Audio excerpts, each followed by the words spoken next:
Emilio, thank you so much for being here today. I always love a chance to speak with you. I love your writing. I love the work that you do on Substack, your contribution to the net, your insight, the style that you write in. I'm so glad that we met at the cohort with Other Life, Justin Murphy. That was so fantastic. So, Emilio, thanks so much for being here today. Thanks for having me. I was so looking forward to it. I was so excited. I was okay, like in 2 weeks, 1 week. Yeah, I'm really excited to be here. Thank you. Yeah. Well, you are a gentleman. You are a gentleman. Well, Emilio, the first thing I want to say is that I really enjoy your writing. Your writing has a particular style where it brings you in. It has a way of pulling you into what you're talking about. Feel like that someone has sat down and is speaking to me clearly, calmly, but also kind of in a way that's inviting me into their life and also inviting me into a new way of living. You had this one piece I remember about running through the streets, and it was kind of the mad and different things, and it made me think this might be funny.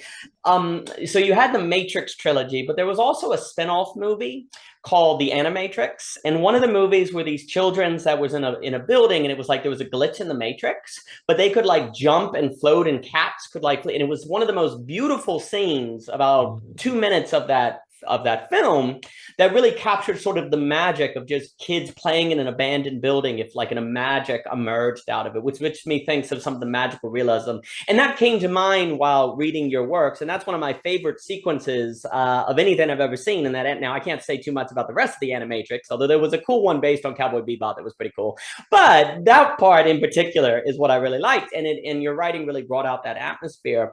And also, like in your piece where you talk about money, on just this kind of insight where you're like, very rarely do we actually look at money. We're very often looking through money, and it's so obvious once it's said, and yet it's something that you don't think until somebody says it. So I salute you for having the ability to articulate it. And for me, that's also very important, because it's not just a thought that you think and it stays in your head. It changes your relationship to money practically. It's a practical idea, right? But not a practical idea in the sense of just a manual, because there are certain philosophical ideas that are actually practical. And there are other philosophical ideas that are not practical. And knowing that distinction is quite important. And I think you bring that out. So when it comes to your writing style, how do you approach writing, the subjects that you want to get into? What is it that you think about? I'm just curious in general about how you come to writing and how you think about the atmospheres you want to construct, and in general. So because I really appreciate someone who has the way of carrying themselves in the written word, such as you do, Emilio. Thank you so much for those kind words. Well, the way I think of writing is that I've actually, like, since I was little, I've written stuff. I really like writing. Since little I read stuff, because my mom introduced me to the world of reading. So I just read a lot of stuff, and I think it's like a natural like progression to read and then want to write. So I remember, but most things I've ever read actually are fiction. They are non-fiction books, or they are fiction. So like I was little, and I had like this cool idea for a story that I still really like and stuff. So like since little, I really I wrote and stuff, and then on like junior high school and stuff, like we had like a creative writing class, and everyone like was so bored out of their minds, and I was just like, it was one of my favorite classes. I wrote some pieces, and it was really funny because I, I, I- for me it's really interesting to look at the medium. Like for example, I still remember this story I wrote with my friends. We were a group of like 5 people, and I told them, okay, so we're going to each write the same story, but so we're going to, and each one is going to, like, this is the theme, this is the topic, this is how it begins, this is how it ends, and we're going to, like, we should hit like general like points in between, but that's like everyone writes its own story. And it was like about this boy that was like terrified of the dark, terrified. So each day is like, he wakes up, he's fine, but as the night progresses, he starts getting like so scared. I wanted to transmit out of the page this feeling of absolute sheer like terror, and it was so fun to see how everyone communicated that in each piece. So it was actually, but it was, but the beautiful thing is that it was a hook. You read the first story, and it said, and the boy went to sleep, and did the same thing again, and you read the second story. So it's just not like individual stories, it's within the same story narrative, the same loop. And I think that kind of like playing with the medium or playing with the text, that kind of meta things is what I've always loved. And recently that I've started like writing like internet-wise and stuff, that I write like non-fiction, like essays and stuff. I think it's just like if you ask one question because you do like almost anything, it's so useful, because when you write, you say like what's I actually would be interested in hearing your input of this, but I always think on time of frameworks or on objectives, like I am doing this in relation to what other thing, because it's so easy to do things just cause and get lost in things that are not particularly useful. So for example, when I write is what's my objective with this piece?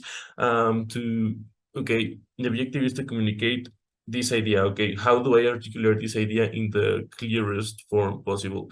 Because since I started writing, I get really impatient when I read stuff in the internet, because normally it's like a huge essay and of like, I don't know, 2 pages, and they could have said the exact same thing in one paragraph. So it's just like, it's one different thing to have 2 pages and with different ideas that interplay with each other, and it's another thing to write words and within 2 pages of words find the idea somewhere dispersed between. So I think that for me the thing I try to do the most is when I write, my number one goal focus is to write as clear as possible, as clear as yeah, that's the main goal. And as short as possible, because I think that's a really nice forcing function. Because if you say something with 2 sentences instead of 3, or 2 paragraphs instead of 4, that's you express the idea better, more concisely, in a better way. So I think that's a really nice forcing function. That's what I try, at least, to write really clearly and write and to express the idea in as little words as possible, because I think that produces the best result. And yeah, that's how I approach my writing. And yeah, just because I write normally short stuff, I just like start writing, and almost like chisel, you write the draft and then you like take out pieces. Like my favorite part of writing is taking out all the pieces and leave all that good stuff in it. Like I love taking out the things like, okay, this idea doesn't go here, this sentence is redundant and stuff. So that's how I approach my writing. And yeah, and thank you for saying about this piece of Tasco that you found magical. And I don't I don't know. I just think that like writing in the way that you would talk, but respecting the medium, in the sense that if you are writing and you introduce words like, and like I do this, and like, it's going to be like a really like unpolished writing. So you cannot transcribe what you say. But if you respect the medium, but you write as you speak, I think that's a really that capture. I think that could capture the thing that you were saying, and that it kind of pulls you in, because you're talking with someone. You're not reading like you think you're talking to someone. That's the idea, at least. So yeah, that's it. That's wonderful, Emilio. A few things. I love that example you gave of taking a similar story and having the same premise, having 3 different people write it in different structures. I was always taken, I.A. Richards would talk about an assignment he would give classes, where he would go to the front of the class, he'd split it up into 3 groups, and he'd say, all right, all of you are going to write on education, but this group is going to base what they write around the metaphor of a river. This one's going to base it upon the metaphor of a tree, and this person is going to be on the metaphor of a path. And, he writes it. And the thing is that he points out is that the very ideas or philosophy of education that emerges is completely transformed by the metaphor that uses. And so the point he's getting at is that we often think about metaphor as decorations of thought, when really they're at the very center of thought. That what we think is very much tied to the metaphoric structure that we use, but that would also suggest that the way we use language in general, because all of it is kind of a structure that is analogous. I guess that would be Hofstadter in essence and surface, like all thought has a kind of analogal structure to it. So the way that we think about speaking or writing literally changes what we think. And so it's not merely enough. What can happen, I think, is sometimes we get in the business, maybe from education, of simply thinking of what should I write? What should I think? And not really owning the metaphors we choose to use to communicate that thought, this style that we own to communicate that thought, the words. So for example, you're making the point of a dedication to conciseness and clarity. One of the things that Michelle and I have talked about before that's interesting, so a lot of people believe that the only reason you should avoid jargon is for the audience, right? They'll say, oh, you need to avoid jargon because you don't want to lose your reader and so on and so forth. And that is 100% true. But there's actually another part of it. Another reason you want to avoid jargon is so that you yourself know what you're talking about. And you see, the funny thing is very often we actually communicate and write, if we're not careful, more according to a sense of the idea than an actual tight grip on it. Like we write from a place of a sense. Now, in the initial creative act, this is perfectly fine because you have to discover what you're doing. But there's a great problem if you don't take that original material that you create and then begin to work it into something that can be communicated. You were getting at it. One of my favorite lines that I heard once, and I don't know the source, but someone once said, or I read, I can't remember, that writing is rewriting. That writing is rewriting, and basically speaking is re-speaking, and so on and so on. And what they were getting at is writing is not merely the act of writing the idea. It is the rewriting and the perfecting and the working and the removing parts and the shortening and bringing it down. If we only think about writing as writing, well, then it's a one-act play per se, right? You write and then you're done. But if you really take seriously that editing is not secondary, it actually is a kind of writing. I think sometimes we think of editing as different than writing, but actually editing is a kind of writing. You are actually writing when you edit. And if we think about editing and writing as both kinds of writing, well, then the editing becomes a necessary component of the writing. And if you don't do it, you're only doing phase one of writing. You're not doing phase two of writing. And when you edit, that's when you need to go in asking questions of, is this only communicating a sense of my idea, or is it actually communicating the idea? Do I even know my idea, or do I have a sense of it?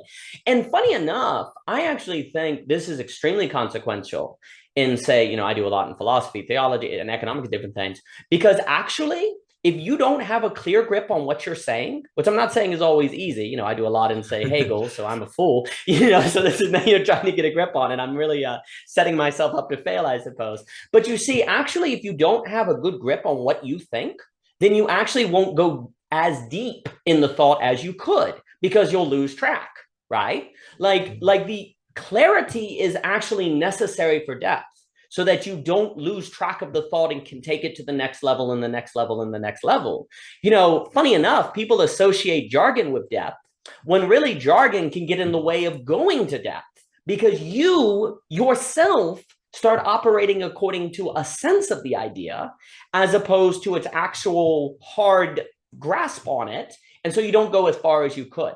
And I always think that's so important, because sometimes, we only think it's kind of natural, or you hear in writing classes, that the reason to avoid complexity and jargon is for the reader. And of course, that's true, but it's also for you as a thinker. It's also for your ability to have a hold and to take it to the next level and to go from there. Because if you only think about it in terms of, and I actually think this happens at colleges, in my opinion, because if you only think about it in terms of audience, then when you get with the faculty in the lounge and you're talking about, your ideas, you're going to use jargon, and because you're going to just skip around, because why not? The only reason you don't use jargon is for readers, but when you're with your fellow academics, you can use it all you want.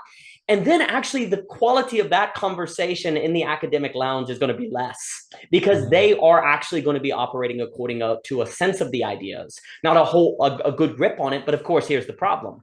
If you're only operating based on a sense of ideas, you don't even know you're only operating on a sense of ideas. So you enter into what I call true ignorance, which is ignorance of being even ignorant. You don't even know you're ignorant. Like if you know you're ignorant, that's a great step, because then you can start to go. But if you don't know you're ignorant, well, then it's kind of you're totally you're lost in a sense. And for me, that can happen in academic departments, which actually hurts the quality of thought. And also the way we are describing clarity in this sense is kind of critical thinking, actually. You are engaged in critical thinking on your own ideas by demanding of yourself to be clear and concise. You are being a critic of yourself. You are pushing yourself to make sure that you're actually say something, that you're actually engaged in work. And before I pass it on to you, what you said reminds me of a very good friend, Dr. Wilson. He once said that most books should be essays, and most essays should be abstracts. It was really funny, and in the point he was getting at, and also too in graduate programs sometimes they'll talk about gutting a book. And what gutting a book is where you just kind of read it really, really fast. And it's you read the beginning, you read the end, you read the middle, and then you super read through the rest of it because it tends to just be case studies. Like you could basically reduce the book to its intro, conclusion, and middle, and you would have the whole point, but they got to meet the 250 publication, criteria. I think it's between 250 and 270 is like the official biz, like that's the sweet spot for publishing a book. So they're always trying to get there. But of course, that poses a problem because if you're done after 80 pages, what do? Well, you fill it with case studies. And basically, you can go through, this is terrible to say, but you can go through like every single New York Times best-selling nonfiction book and see the structure. You can read the intro. Actually, what you should do, you read the intro, the end, and then the middle. Not the intro, middle, end. If you go to the end, you get a sense of the structure, then you read the middle, and then you can go through it because you have the hook to hang the hat on, and basically you're good to go. Exactly. I personally would prefer, a book that was just 80 pages as opposed to 250 or 40, as opposed to those publication requirements. But I think what you hold yourself to, I guess I'm saying, Emilio, I find that quite noble. I'm going to make it clear. I'm going to make it concise. I'm going to make writing rewriting. And I'm then going to, and let me ask you this. I also get a sense from your writing that you want your reader to take something that they can then use. And by use, I don't mean in like a crude pragmatistic sense where it's like, I have a wrench, now I'm going to go use it on an engine, but use as in a way of carrying oneself in the world, a mental model, a structure that will have a practical impact on how they think about things that may change how they act because they have that idea. Is that another kind of heuristic that guides your thoughts? So, that as you go into writing? Yeah, and I think it's beautiful. I took some notes about what you're saying so I could respond. But like answering the last question is that I actually think this is I actually have had this like exact same thought because I think that I thought a really good example. So okay, I'm going to well, I'm going to share my screen. Please. For example, this is in Spanish, but I will translate. So, I was well, I'm going to blur this part out. No one knows. His name is Luis. No one will know. It's fine. But I was in the class in a Zoom context, and he asked like, teacher, what do you think is more dangerous, that states control our private data or like corporations, right? He asked this question: what would be worse, than the states control our data or our private corporations? And my thought was like, who cares? Like the point is for no one to care, like the corporation. So you could make a beautiful essay debating like which is worse, like state or corporations, and it could be like and I say like reaching a conclusion to this topic would take a lot of time. And the thing is, it would intellectually be very interesting. It would be like engaging. It would be like a really nice talk. It's really engaging to talk about that type of topics because you can pull from these older sources, and it would be a really stimulated, engaging, intellectual conversation. So, but I think that's it. I think sometimes academics end up having what I call like intellectual masturbation, that they have like an idea and they are just like completely fascinated by the idea, and they don't see that it doesn't apply to the real world. Like it, at the end of the day, it's a really interesting debate question. What would be worse, the state or private corporations? But at the end, it's not useful, it's not practical. The point is, how do we stop them from having our data? That's a real question. That's a conversation that's harder to have. Maybe it's not an intellectual engagement because you don't, like, you're limited by reality, you cannot go off. But that's actually a useful conversation that you can. And the thing is, because I hate when you say words that don't mean anything, or you exchange with someone, or because that's and I'm bringing back to your question. That's what I try to do with my essays, is that it's weird because, like, there are things that you can learn that are not useful per se, but then are these things that are merely ideas, just ideas. They transform the way you think. So I think sometimes it's different to see that distinction, because both are ideas, but some, like, they are fun to talk about but don't really have an impact, and there are some that completely change the way we view reality, and those are, like, have profound practical implications. I remember that the first time, it's an essay on here in internet that's called that with the love that lays the soil in grows, I think. And it completely changed the way I think and view the world. It's beautiful written. I would invite everyone to read it. But one of the things that stood out to me, it was, for the person that can't swim, the ocean looks like a wall.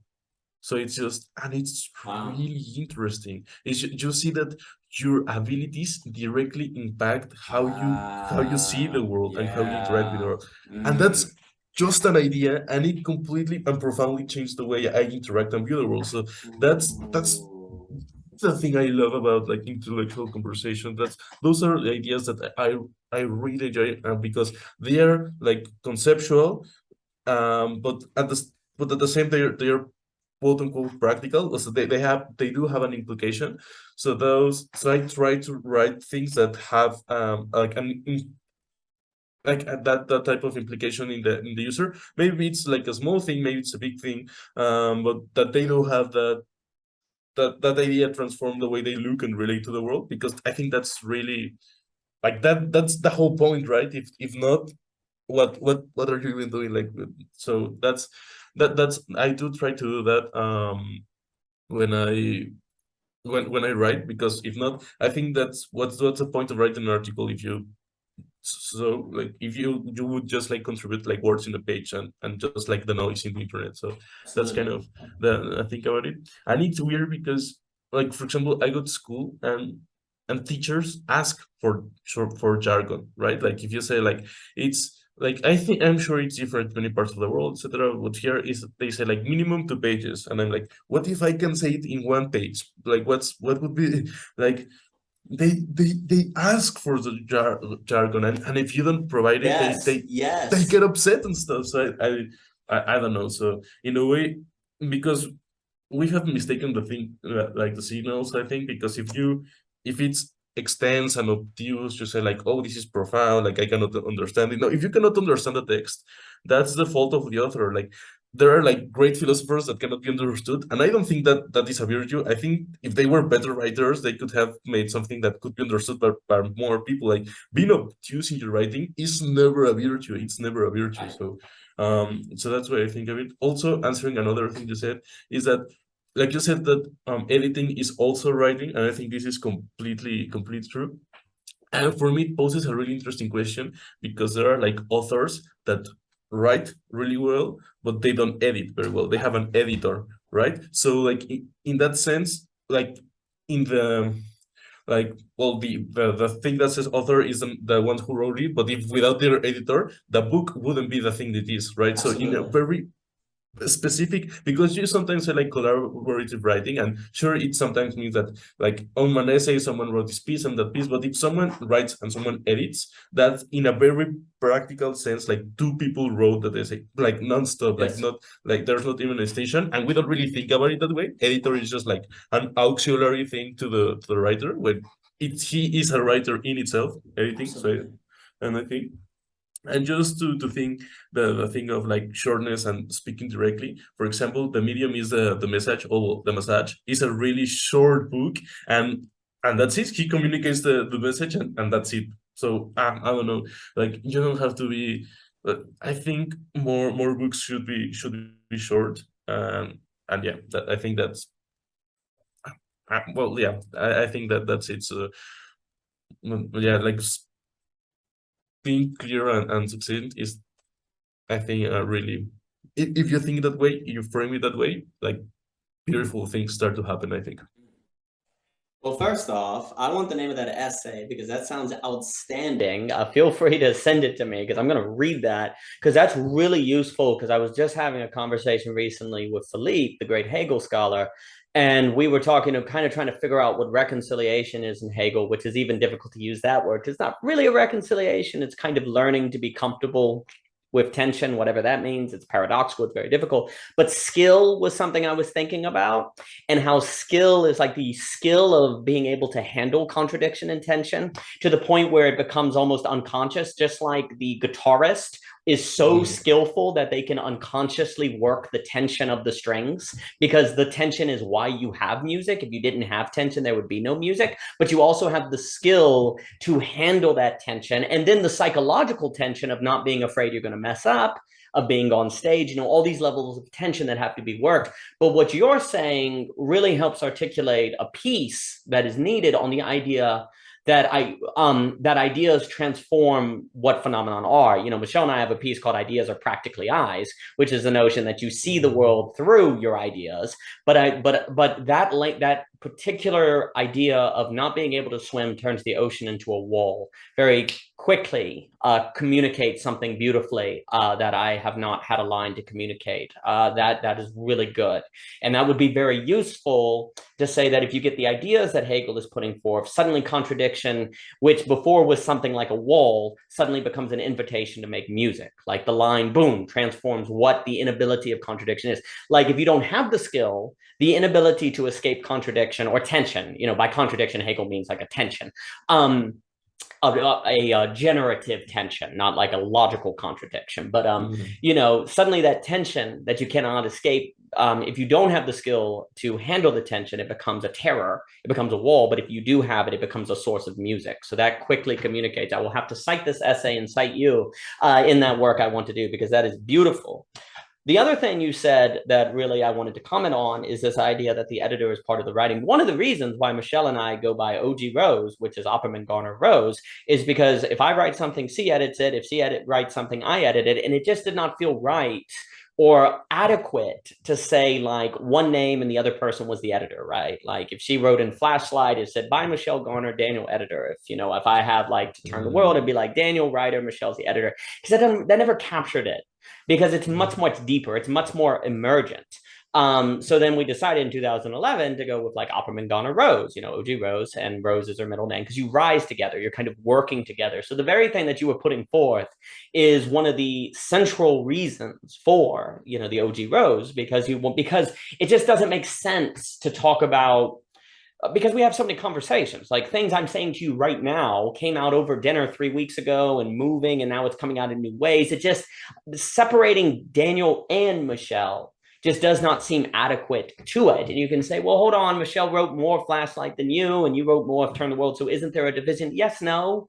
Because what about the conversations where Michelle pointed out the way that a certain scene in Turn the World didn't work, and had you not changed that, the book would be terrible? It'd be like, sure, you wrote more words, but you've said it so well. More words is not necessarily a virtue, right? You know, the quality for us, the quality is the virtue. And you cannot separate the two in the generation of the quality, even if there is someone who did more words for a particular piece than the other person. You see what I'm saying? So if your metric is quality, then it really versus quantity, then it makes very little sense to start talking about someone as the you know, separating writer and editor, because the emergent result of them together is the quality. So no, what you were saying about that is exactly exactly right. And I think I also really appreciate on what you're saying about the notion that obscurity is not a virtue. It is not a virtue. Now, again, if someone is overwhelmed by, there are things in life that are very complex and difficult to communicate. And that it is not always the case that just because a writer says something that is hard to grasp, that means they failed. It depends. There is no easy way to communicate the depths of quantum chemistry. There is no easy way to explain the depths of, certain economic principles, even if there are better ways than not. You see, we can take this too far where we can say, well, it's always going to be difficult, therefore I don't have to try to edit. No, hold on. Yes, at the end of the day, it's not going to be an easy read, but that doesn't justify not trying to make it an easy read. And so that's kind of the mistake that people can make. Just because even if it is the case that at the end of the day, you must fail at whatever, that does not mean that all failure is equal. Some failure is better than others. If you get a 99% on a test, you didn't get 100%, but that's better than an 88. Everything below 100% is not equal. But that's how people can think in writing. And so I think I really do stress as well before handing it back to you. Oh, actually, I wanted to talk about the government thing that you said, because that was really good. What we are describing, it is just so important to realize that clarity is not clarity and conciseness, etc., is not merely a virtue because it helps your reader. It is a mechanism of critical thinking on yourself. It is a mechanism of checking your own thinking so that you don't let yourself get by with a sense of the idea. And I think that's sometimes missing from the conversation, where it all just sounds like a service to the reader, which, yes, of course it is, because writing is a communal act by definition, unless you're journaling. If you are journaling, then maybe not. But if you are writing, then it is a communal act. It is an act of communication, so it's a two-way street. But it's not a two-way street that is only for the other side of the street. It also has a virtue on how it develops you. And I think that's people need to realize that. The other thing I was going to say is, you were talking about this debate between is it better for the government to have your data or corporations to have your data, right? And you move between those positions. You put it very, very well, because you were making the point that you could have an interesting debate between those, but not go anywhere because you just go back and forth. I think this describes what Derrida was in the business of deconstructing, these dichotomies that capture thinking, that thinking doesn't go anywhere. And that's what he wanted to deconstruct, to make a clearing for new thought. Derrida was not a nihilist. I think there are perhaps deconstructionists who are more nihilistic, but Derrida himself viewed deconstruction as the Heideggerian making a clearing for something new. And mostly what Derrida wanted to deconstruct were I'll generally say there are two things that come to mind.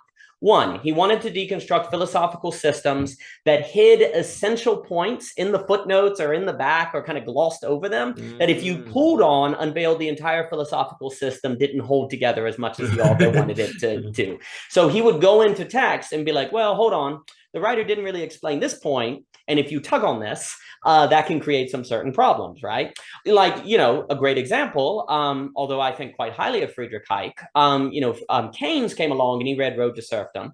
And a lot of people don't realize that, Hayek actually was very friendly to Keynes. They actually were not enemies. You get from the rap videos that, Hayek and Keynes were war. But, when Keynes died, Hayek said he was the only, Hayek wrote that he was the only great man that he ever met. So it's a much more interesting relationship than people realize. But you see the point, so, Keynes got Road to Serfdom, and Keynes was reading, he said, basically, I agree with this. I don't disagree. But, wait a minute, though. You do say the government has a role, right? And basically the whole idea of the road to serfdom is it's a slippery slope, right? Once the government begins doing one thing, then it does another, and then you're in a totalitarian regime.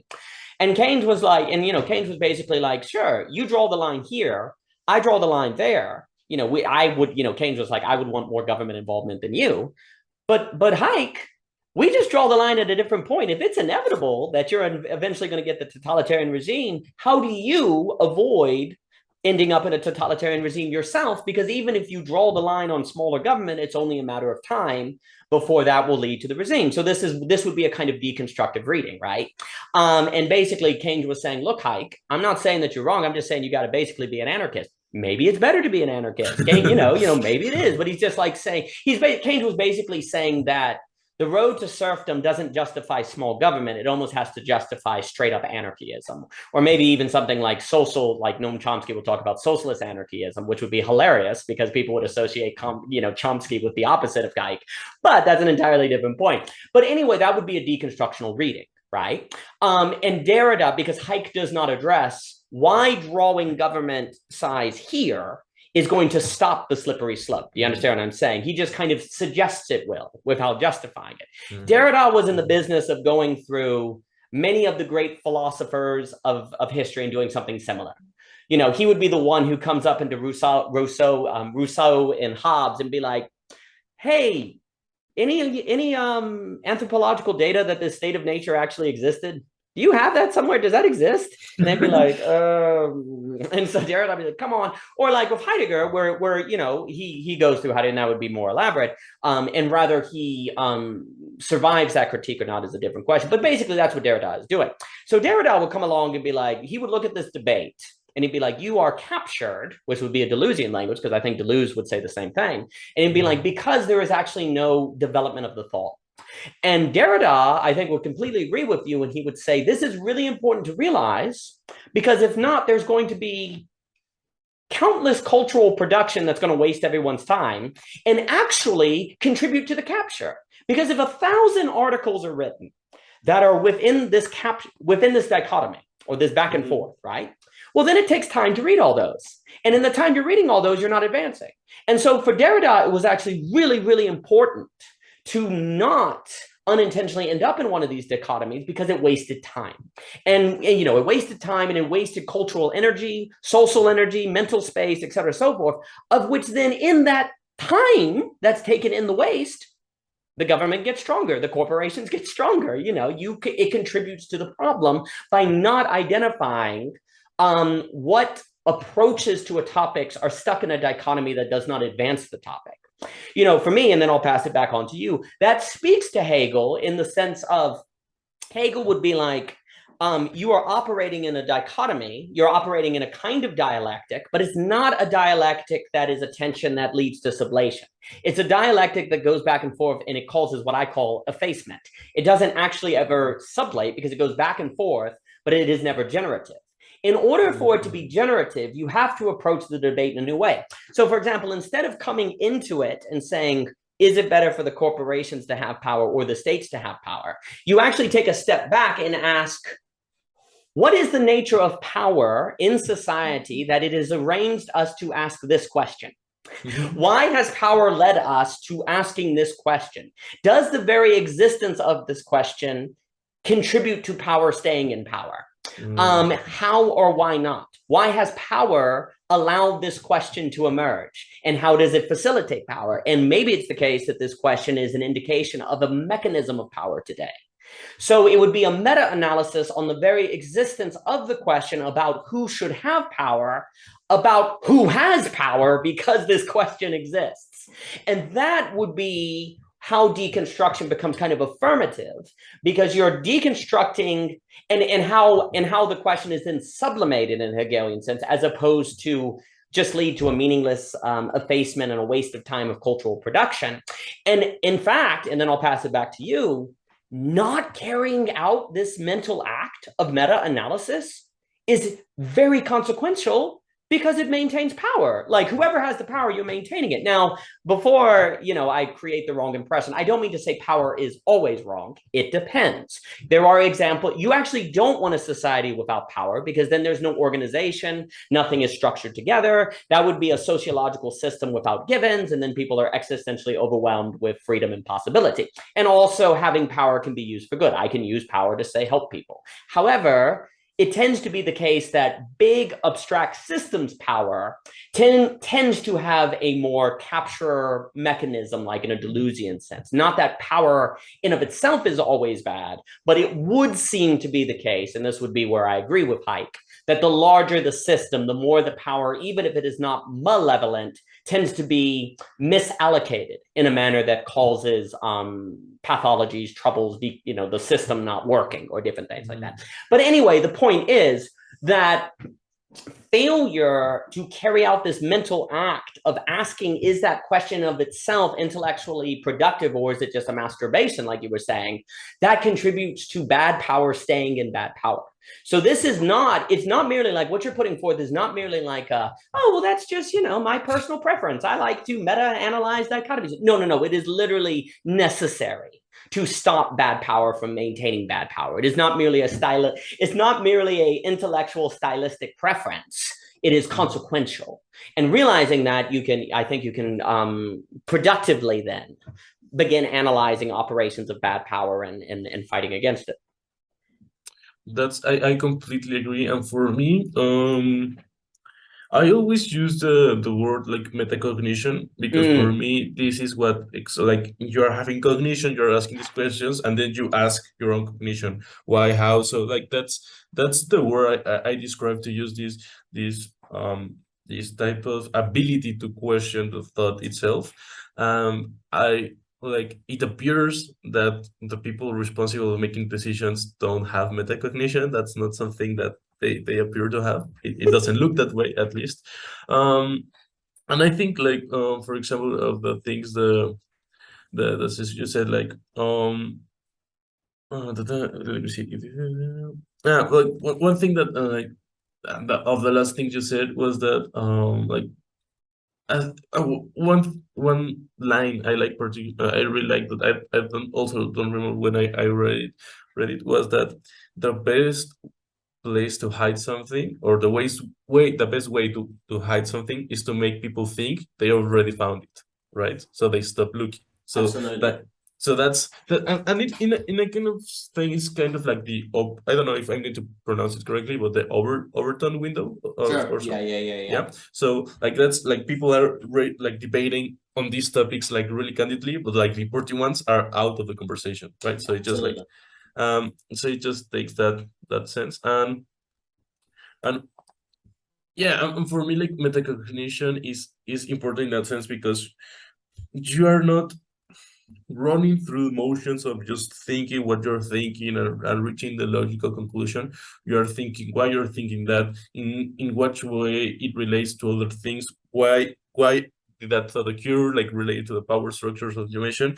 And I think, if you agree, this is a good segue to the capitalism, because I think most writings or debates around capitalism are around the problems, right? Like, capitalism is bad because of this. Capitalism is bad because of that. And I think, like, anyone that lives in capitalism, or like reads about capitalism, like, already like knows the problems. Like, of course there are problems, but I have seen seldom people propose solutions, because I mean, that's harder than just saying capitalism sucks. So okay, so I specifically wanted to talk about capitalism today, because I think it could be like a really interesting talk, because I find your writings really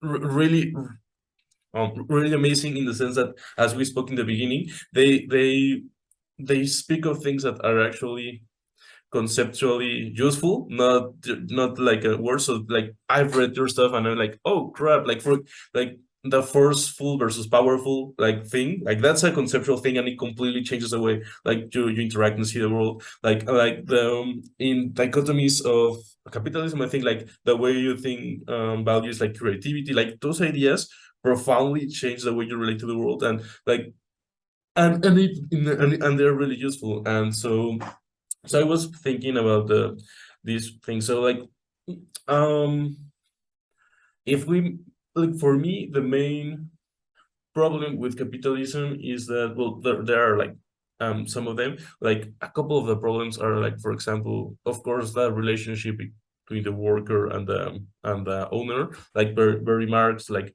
they are alienated from their work. That's like a really like clean problem.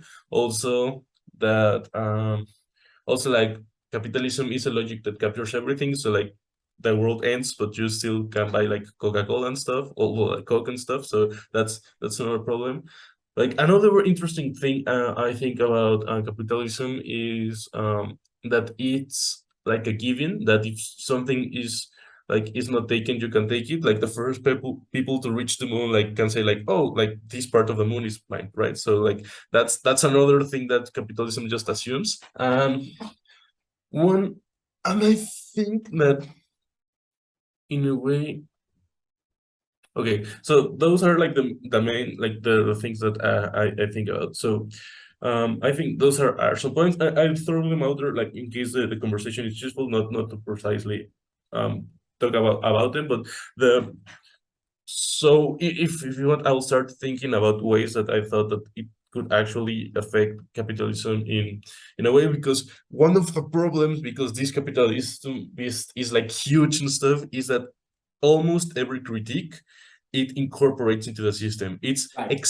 splendid at doing that. Like you like they're like in Latin America, El Che Guevara and stuff. Like there are like shirts you can buy that have his face in it. Like you get so integrated into the system that it's like how can you resist? How can you resist, right? So I'm I think a useful distinction would be to separate like capitalism from money. Like people think that money is capitalism, and that's not the case. Money has existed like for thousands of years. It's actually like people say like language influences, like language is so part of us as humans that just like makes us like it changes everything, like language. But I would argue that language and money are two things that can absolutely change, because if you think about money, is because I thought it was really interesting, because when I got into Bitcoin, I went into the story of money and like from the where it starts. So I think if you think the origins of money, it's fascinating, like how like money has like these five properties, that this has to be like portability, like you small enough to carry it, you have to be like it has to be like of something that's scarce, because if like air is currency, like everyone's rich, so it loses the sense of how it works. So like, and you go to the thing, to the beginning, and you see that, for example, one of the reasons we won to the other like human, like erectus, or like human like Neanderthals, like we won, was because we had language, but also because we have money. Because like, for example, if I start from zero every time, I cannot build anything. But if I wake but if I am born and like I can accumulate the money, the power that of people before me, I can build temples, I can build palaces. So in a way, if money didn't exist, like palaces are not really a thing, like cities, structures. So I think money is really useful and really beautiful, because it's one of the best tools we have had to like organize ourselves. Like because it's captured by capitalism today, like most people resent money, but I think money is really cool. Like mercantilism, like just like buying and sharing stuff. Like also like the piece that you shared with me, like the with Mark said, like the third class, the artifican Artifacts. Yeah. artifacts. Like you create something, all that is really good. So like money and capitalism are different, but however, I think that nowadays the only things I can think about that actually combat capitalism in a way are to take things out of the economy, which I think it's at least I've never heard this concept before. I'm sure someone has talked about it before, but um because I say like, okay, like anything you do is captured by the logic of capitalism. It has to be like profitable, rentable. Like you have to, if you anything you do, because I was thinking, so how can I make an impact on the world, right? And I said like, oh, like a business, you can say like, oh, like affordable housing for someone, but then you are you are captured, you can only operate in a really small box of actions you can take, because you have all these you're inside the box of the box of business, right? So it has to be like a certain way. Like some things can never exist because they cannot be businesses, right? So in a way, like, so I was thinking like, okay, I can influence the world. How do I do it? A business. Okay, that's a limited way of doing it. But I'm trying to do like has to exist within like another framework that's not framework of business. So I thought, okay, capitalism has like, of course, like some nice like things and stuff. Like even Mark said that it was like it's cool and stuff. I think one of the problem the thing I went like one of the most problematic aspects of capitalism is that it's kind of a game we are all forced to play.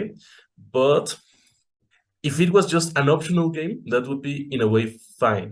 But because it's forcefully like applied onto us. Sorry, it was an alarm. Then it's not fun anymore. So I was thinking, because and it's an all or nothing situation, because let's say I have a good life, I have good business, I can provide really well for my family. If I have an accident and I cannot produce, like I not go to like, oh, I cannot have a car. You go like, oh, I'm going to live on the street. Like there's no if you stop, you go down to zero, to nothing. You starve to death.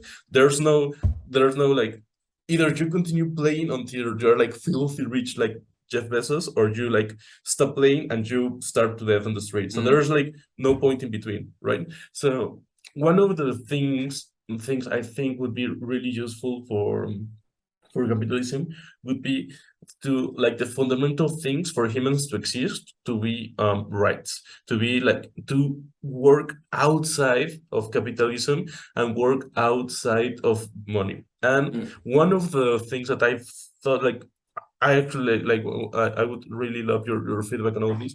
One of those is housing, because let's see, because for us to step outside of capitalism, it's not like we cannot wake up tomorrow in a utopia of communism where everyone's happy and stuff. Like there has to be like a transition period, right? So how do we step from capitalism to this other way of life that's better for us? And I thought that if we find a way to sustainably guarantee housing, food, and water, that's a nice start. Like in the future, we could add electricity or something, but at the very least, if we could guarantee that all human beings have water, food, and housing, regardless of if they work or not, and in a way, it's logical, because like some people that are disabled in some way cannot participate in the workforce, so they have no way of living. So that's like capitalism of like it's talking about like it omits a lot of things. So like how do we the question and framework I used to come to look at the way for going out of capitalism was, okay, how do we guarantee these things, food, water, and housing, without using money? So that's because it forces you another way of thinking, because if you use money, you say like, oh, just investment, or like it's different, right? So what because for example, if you want to be housing affordable, some people say just like, oh, just invent like a startup that provides like really cheap housing. And I'm like, no, that's different, because even if you have to spend like, it only costs $1, you have to be participating in the system to get that $1. So it just so it's not the same. So for me, I was thinking so this is when we go like, in a way, it's like it bounces practical, and we're informed by the philosophical, because I almost wanted to have like a step by step guide, because of how to be like, maybe implementing the specific apes are like difficult, because you need to have like politics involved in something, but at least you know what, like for example, just let's say like just if you want a law that protects a forest, for example, that maybe it takes a lot of time, because you have to work with your local politicians and stuff, but that's something that theoretically could be done, and you have a goal and objective, and then something that you can actually do and reach. So that's kind of the way I'm thinking about these frameworks. So the first thing I thought is like housing. Housing nowadays, it's weird, because housing, it's a financial asset, right? So it's just, and I'm like, what, like how does this make sense? Like, of course, like this doesn't make sense. And this, I haven't seen this anime, but like I saw Twitter thread that there was an anime that people lived in the real world, but they stepped into like this fantasy thing where like people like almost like Pokemon style, like people crash stuff, and they were like saying like, I throw you death and house and stuff, like, so like people were playing these weird games that affected the real world, but people were like, what the hell, like all these players are playing, and capitalization, and like, and I think it's really weird, because most of them become games of playing, like you have the stock market, but then you have derivatives, and derivatives of derivatives, right? So it just becomes like this cluster of like garbage can that doesn't like represent anything. Like, well, I also hate the stock market, but that's a time for another day. Because it's not useful and stuff. But okay, so the way of thinking. Okay, so houses are a financial asset because you buy a house and you rent a house. So that's the way you can like have like passive income per se, right? That's one of the ways that you can retire within a capitalistic framework, right? You have houses, you buy houses, or investment in this case, and they give you a cash flow, like a return on your investment, and you can live passively without working, right? So I was thinking, okay, so houses or real estate is a really good investment stuff. So it kind of perverts the function of a house. Like people like buy a house, like have three houses but don't use them because it's just like, oh, like I have three houses, or build something specifically, like not build, but they buy something so they can rent it. So, and because of prices and the economic situations nowadays, people can rent but they can never buy. And I'm like, that doesn't make sense. So what I was thinking is,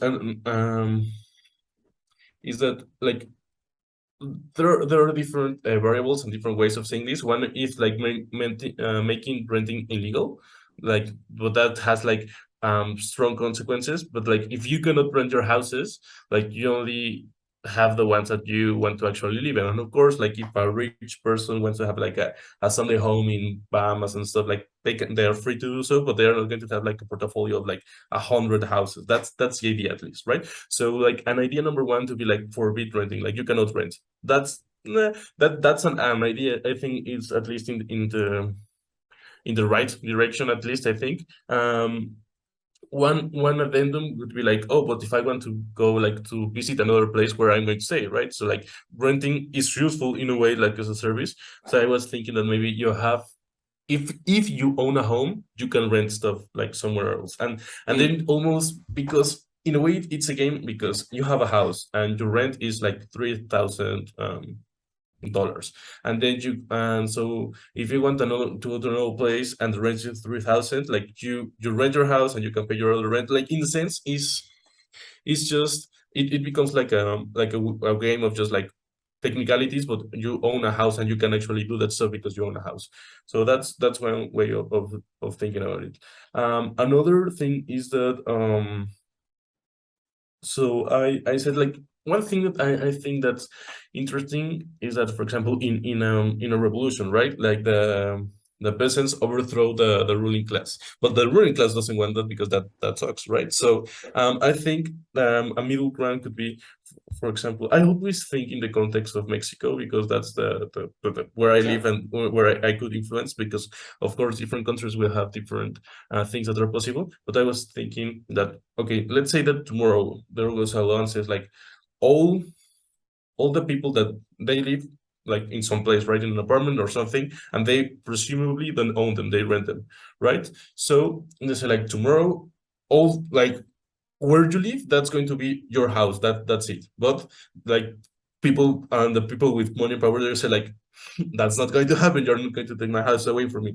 And in a sense, and I think it's fair, because if someone like spend their life earning, they bought three houses and they rent them, like, and they are like that's they play the system. It was the system that like it's not.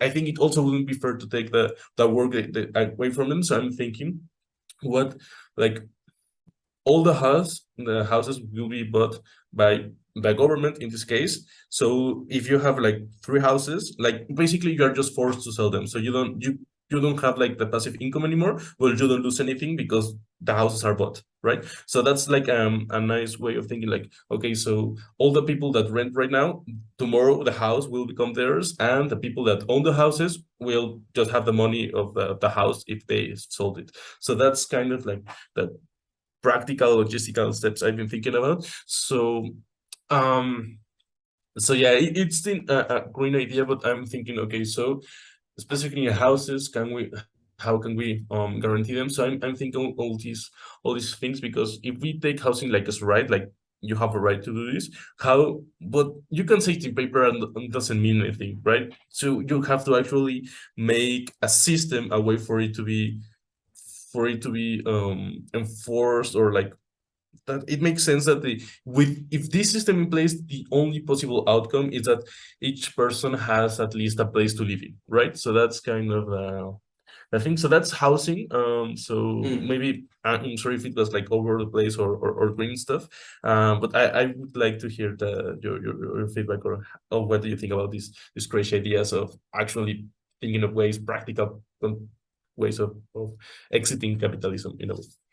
Well, first off, I think you've shown quite well the virtues and fruits that come from clear writing and clear thinking, because I enjoyed that very much. So well done to you. And thank you also for your kind words on the writing that you read of ours. So I appreciate that. I also really like what you said about hiding something by making people think they found it. I'll probably use that line. I always like the one where they say the best place to hide a leaf is in a forest. The best place to hide a body is in a graveyard, where you hide things in the context where they don't stand out. I always kind of like that idea, but I love what you were saying there. I also really appreciate the points that you are making about how capitalism is a winner take all. You either win or take all, or you don't win. But what you're suggesting is a level, because most people say, oh, it's a winner take all, but it's also if you don't try to be a winner who takes it all, then it's zero. So there's like an extra layer there in different things. And when you mentioned Marx, a few things on Marx. Marx clearly understood that capitalism was a necessary phase on the process. He was not saying that capitalism should have never come into existence, but that it had to come into existence. So there's an evolutionary structure. Now, where I think Marx is mistaken is that he was kind of deterministic. There was sort of a notion that it was determined that capitalism would turn into communism and so on and so forth. And I think that is his main mistake, because it's more contingent. Like, in my paper, The Creative Concord, it is contingent that there is an artifact. It is not given. If there is not, capitalism basically eats itself. It falls into the very material dialectic that Marx warned about. But he was also mistaken in that the artifacts could not arise and stop the tension of the material dialectic, because one of the virtues of capitalism can be that it makes a space for creativity. Unfortunately, capitalism also has a tendency to, and this is what I tried to bring out in that paper on DJ Mikowski, the virtues of capitalism is creativity, and then capitalism turns on that creativity. So it becomes like a snake eating its own tail, and it tends to have a self-destructive mechanism in that manner, because Marx is correct about a self-destructive tendency of capitalism. But I think expanding the material dialectic in different ways can be quite useful. Also, a slight mistake, not mistake, I want to say I don't really like saying that thinkers are mistaken. It's because usually the case, they're incomplete. But of course, when I go to work, I don't do the taxes. I've been saying this a lot lately. You would never go to a job and expect everyone to do everything, right? You would expect people to have different roles. And yet we go into philosophers and expect them to have thought of every single possibility, as opposed to adding value to the overall process, right? What I would say is that when Marx talks about alienation having a kind of necessary driving force, you see the opposite of alienation is ownership, right? Where you own your means of production. But here's the thing. Ownership is existentially terrifying. Like, if you own the business, then what the business does says something about you, and it says about your ability. So actually, it is not necessarily the case that people don't want to be alienated. Like, we're walking contradictions. We hate being alienated, but then we hate owning. Because when we own, we're responsible, and it says something about us existentially. Now, Now, here's the issue, though. The answer then is conditioning yourself to handle existentially that responsibility. So the solution is not alienation. The solution is being able to be someone who can own your means of production and then existentially handle that responsibility.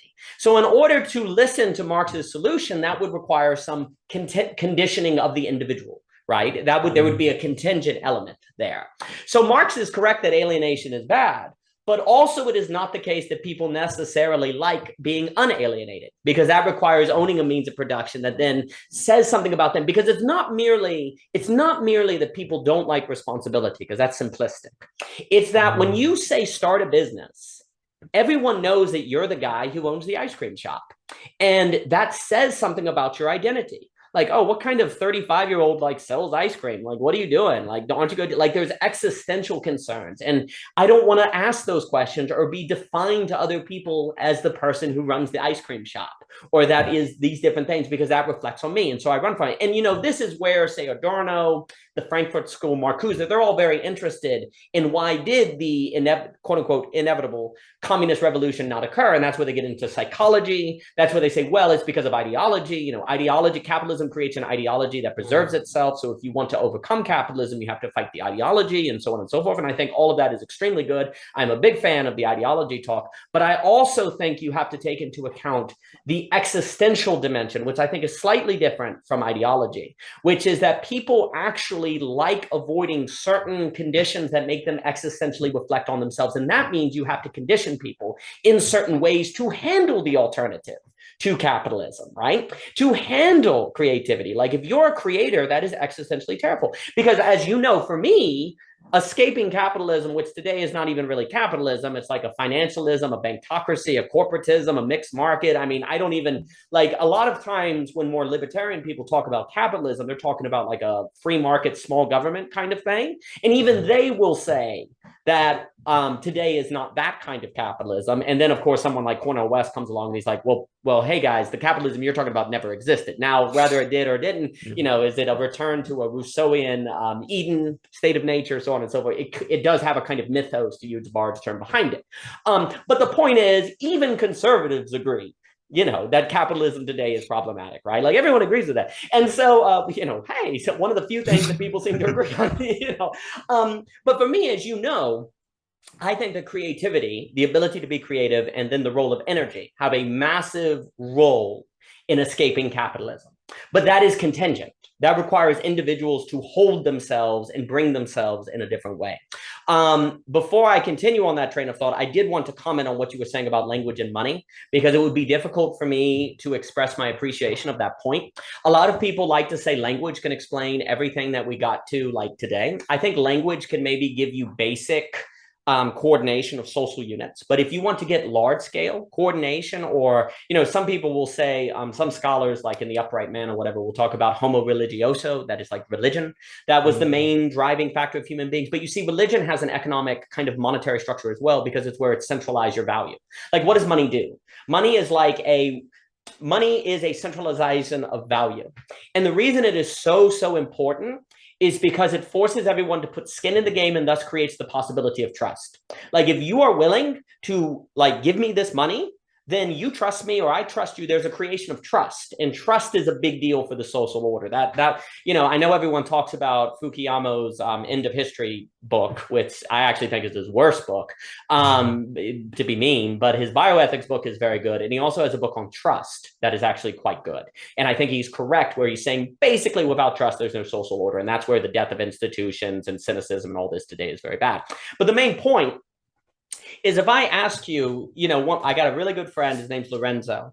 And one of the ways he's trying to actually rehabilitate people out of conspiracies is by making them take a bet.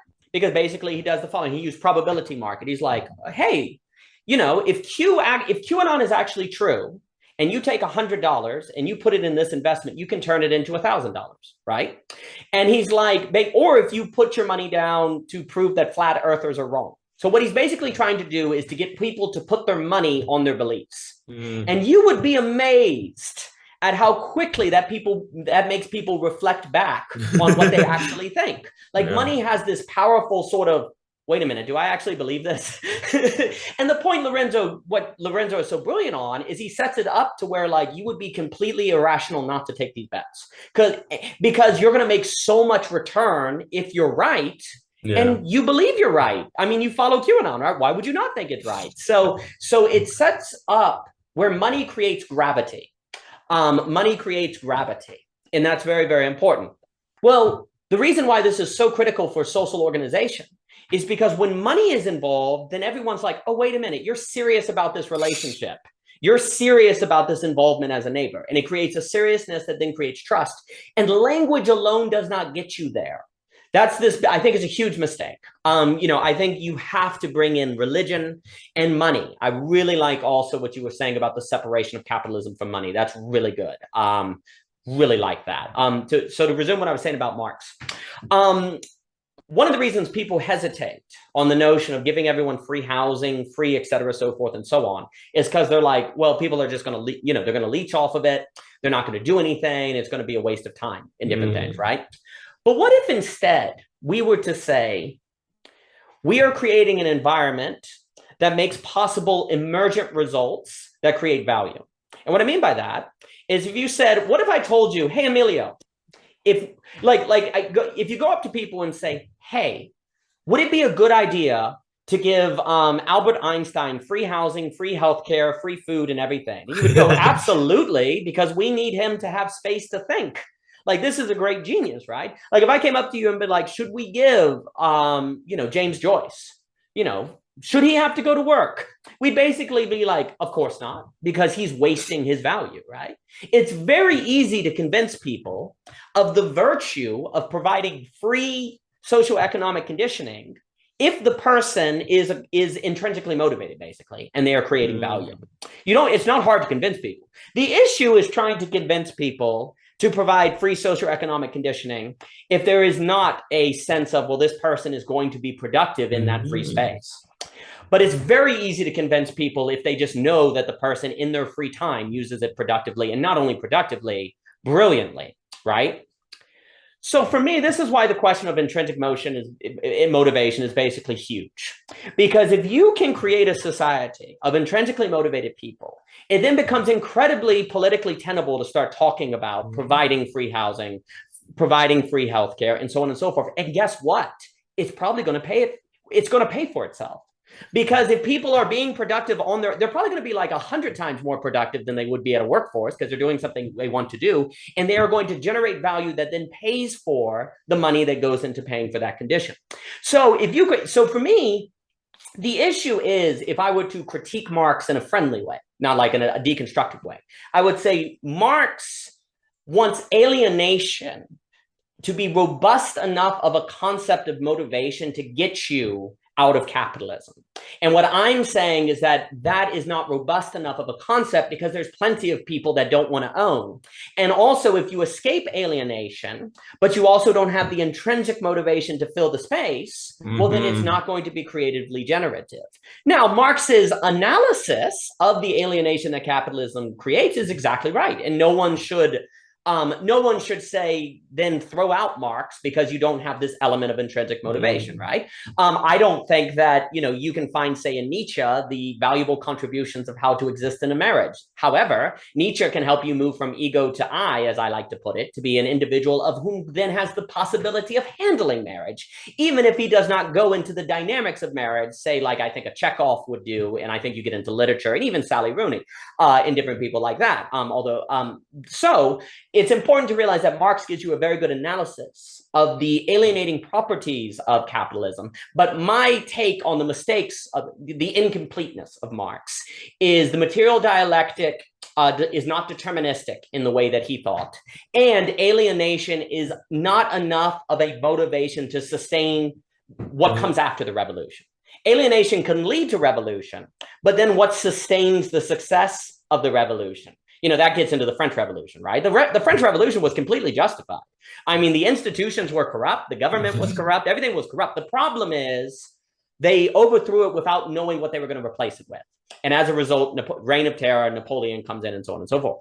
So likewise, unfortunately, Marx is correct about alienation tending to create revolution. But you need something intrinsic to then fill in the space of the success of that revolution, or else it's just going to fall right back into capitalism. Basically, it's going to get captured again. New institutions are going to come in. So for me, that's where intrinsic motivation is a big deal. And it's also a big deal because it becomes much more tenable to start talking about creating socioeconomic conditions where people can do what they want and they don't have to go to work, when everyone's like, well, people are intrinsically motivated. So for me, it's like the huge deal because it makes it all it makes it much more politically tenable, if that makes sense on what I'm saying. Now, that all said, to the question of housing that you're bringing up, one of the giant mistakes that I would, if you made me emperor of the world, which you shouldn't, but if you did, and I were to get on a stage and scream at everyone, I would say, hey, everyone, housing is not an asset, it's a liability. Housing is not an asset. This is completely idiotic. You do not make people like my house is worth $500,000. No, not unless you sell it. And then if you sell it, you need another house. You know, people say, but wait a minute, you can reverse mortgage and different things. Oh, okay, so you don't own it. All right, that's fine. So it's not your house, it's not your housing that is actually an asset. It's your ability to sell it back to the bank. Oh, well, that's nice. I guess you're not going to escape capture then. People say, well, you can take out a loan. Yeah, that you have to pay out. Housing can absolutely be used to create liquidity. Absolutely. And you could take that liquidity and then maybe invest and then make money. That's great. But it's not the housing itself of which does this unless you rent. This is the issue. Housing is not an asset unless you rent. An asset has to have yield. If it does not have yield, it's a liability. And one of the great scams is telling everyone that housing is a freaking asset. And for me, basically one of the major causes of all these capitalist bubbles is when a whole lot of people all at the same time find out that housing is a liability, not an asset. It's like, wait a minute, hold on. This is a liability. And then it blows up. And I'm actually, unfortunately, it would be another topic. We're probably about to have another massive housing bubble. That's just my view. We can talk about that. China's going to have one. America's going to have it. It's not good. It's not good at all. I mean, you already see right now, the repossession market of cars is going through the roof. Like tons of cars are being recollected. If people are buying cars they can't afford in mass, I promise you that they're buying houses they can't afford in mass. It's just that you give up the car first because you can give up that first, but then you said it so well. Once you lose the car, it's only a matter of time before you can't pay for the house because now you don't have the job. And so it's dominoes. So following the repossession market, I would be not surprised if you have a very significant housing bubble that's about to explode. And you see what's so crazy is by making the main asset in capitalism houses as if they're assets, that means you're actually making the central value creation of capitalism a liability. No wonder it tends to be unstable. No wonder it tends to completely fall apart because it is a Schrodinger's cat kind of thing that's both a liability and an asset. And you can pretend it's an asset until the day comes when you have to admit it's a liability, and then it's too late. That's basically what occurs. And as long as the freaking game of so the way I like to describe it is you have a game of musical chairs, and theoretically, if the music never stops, you're fine.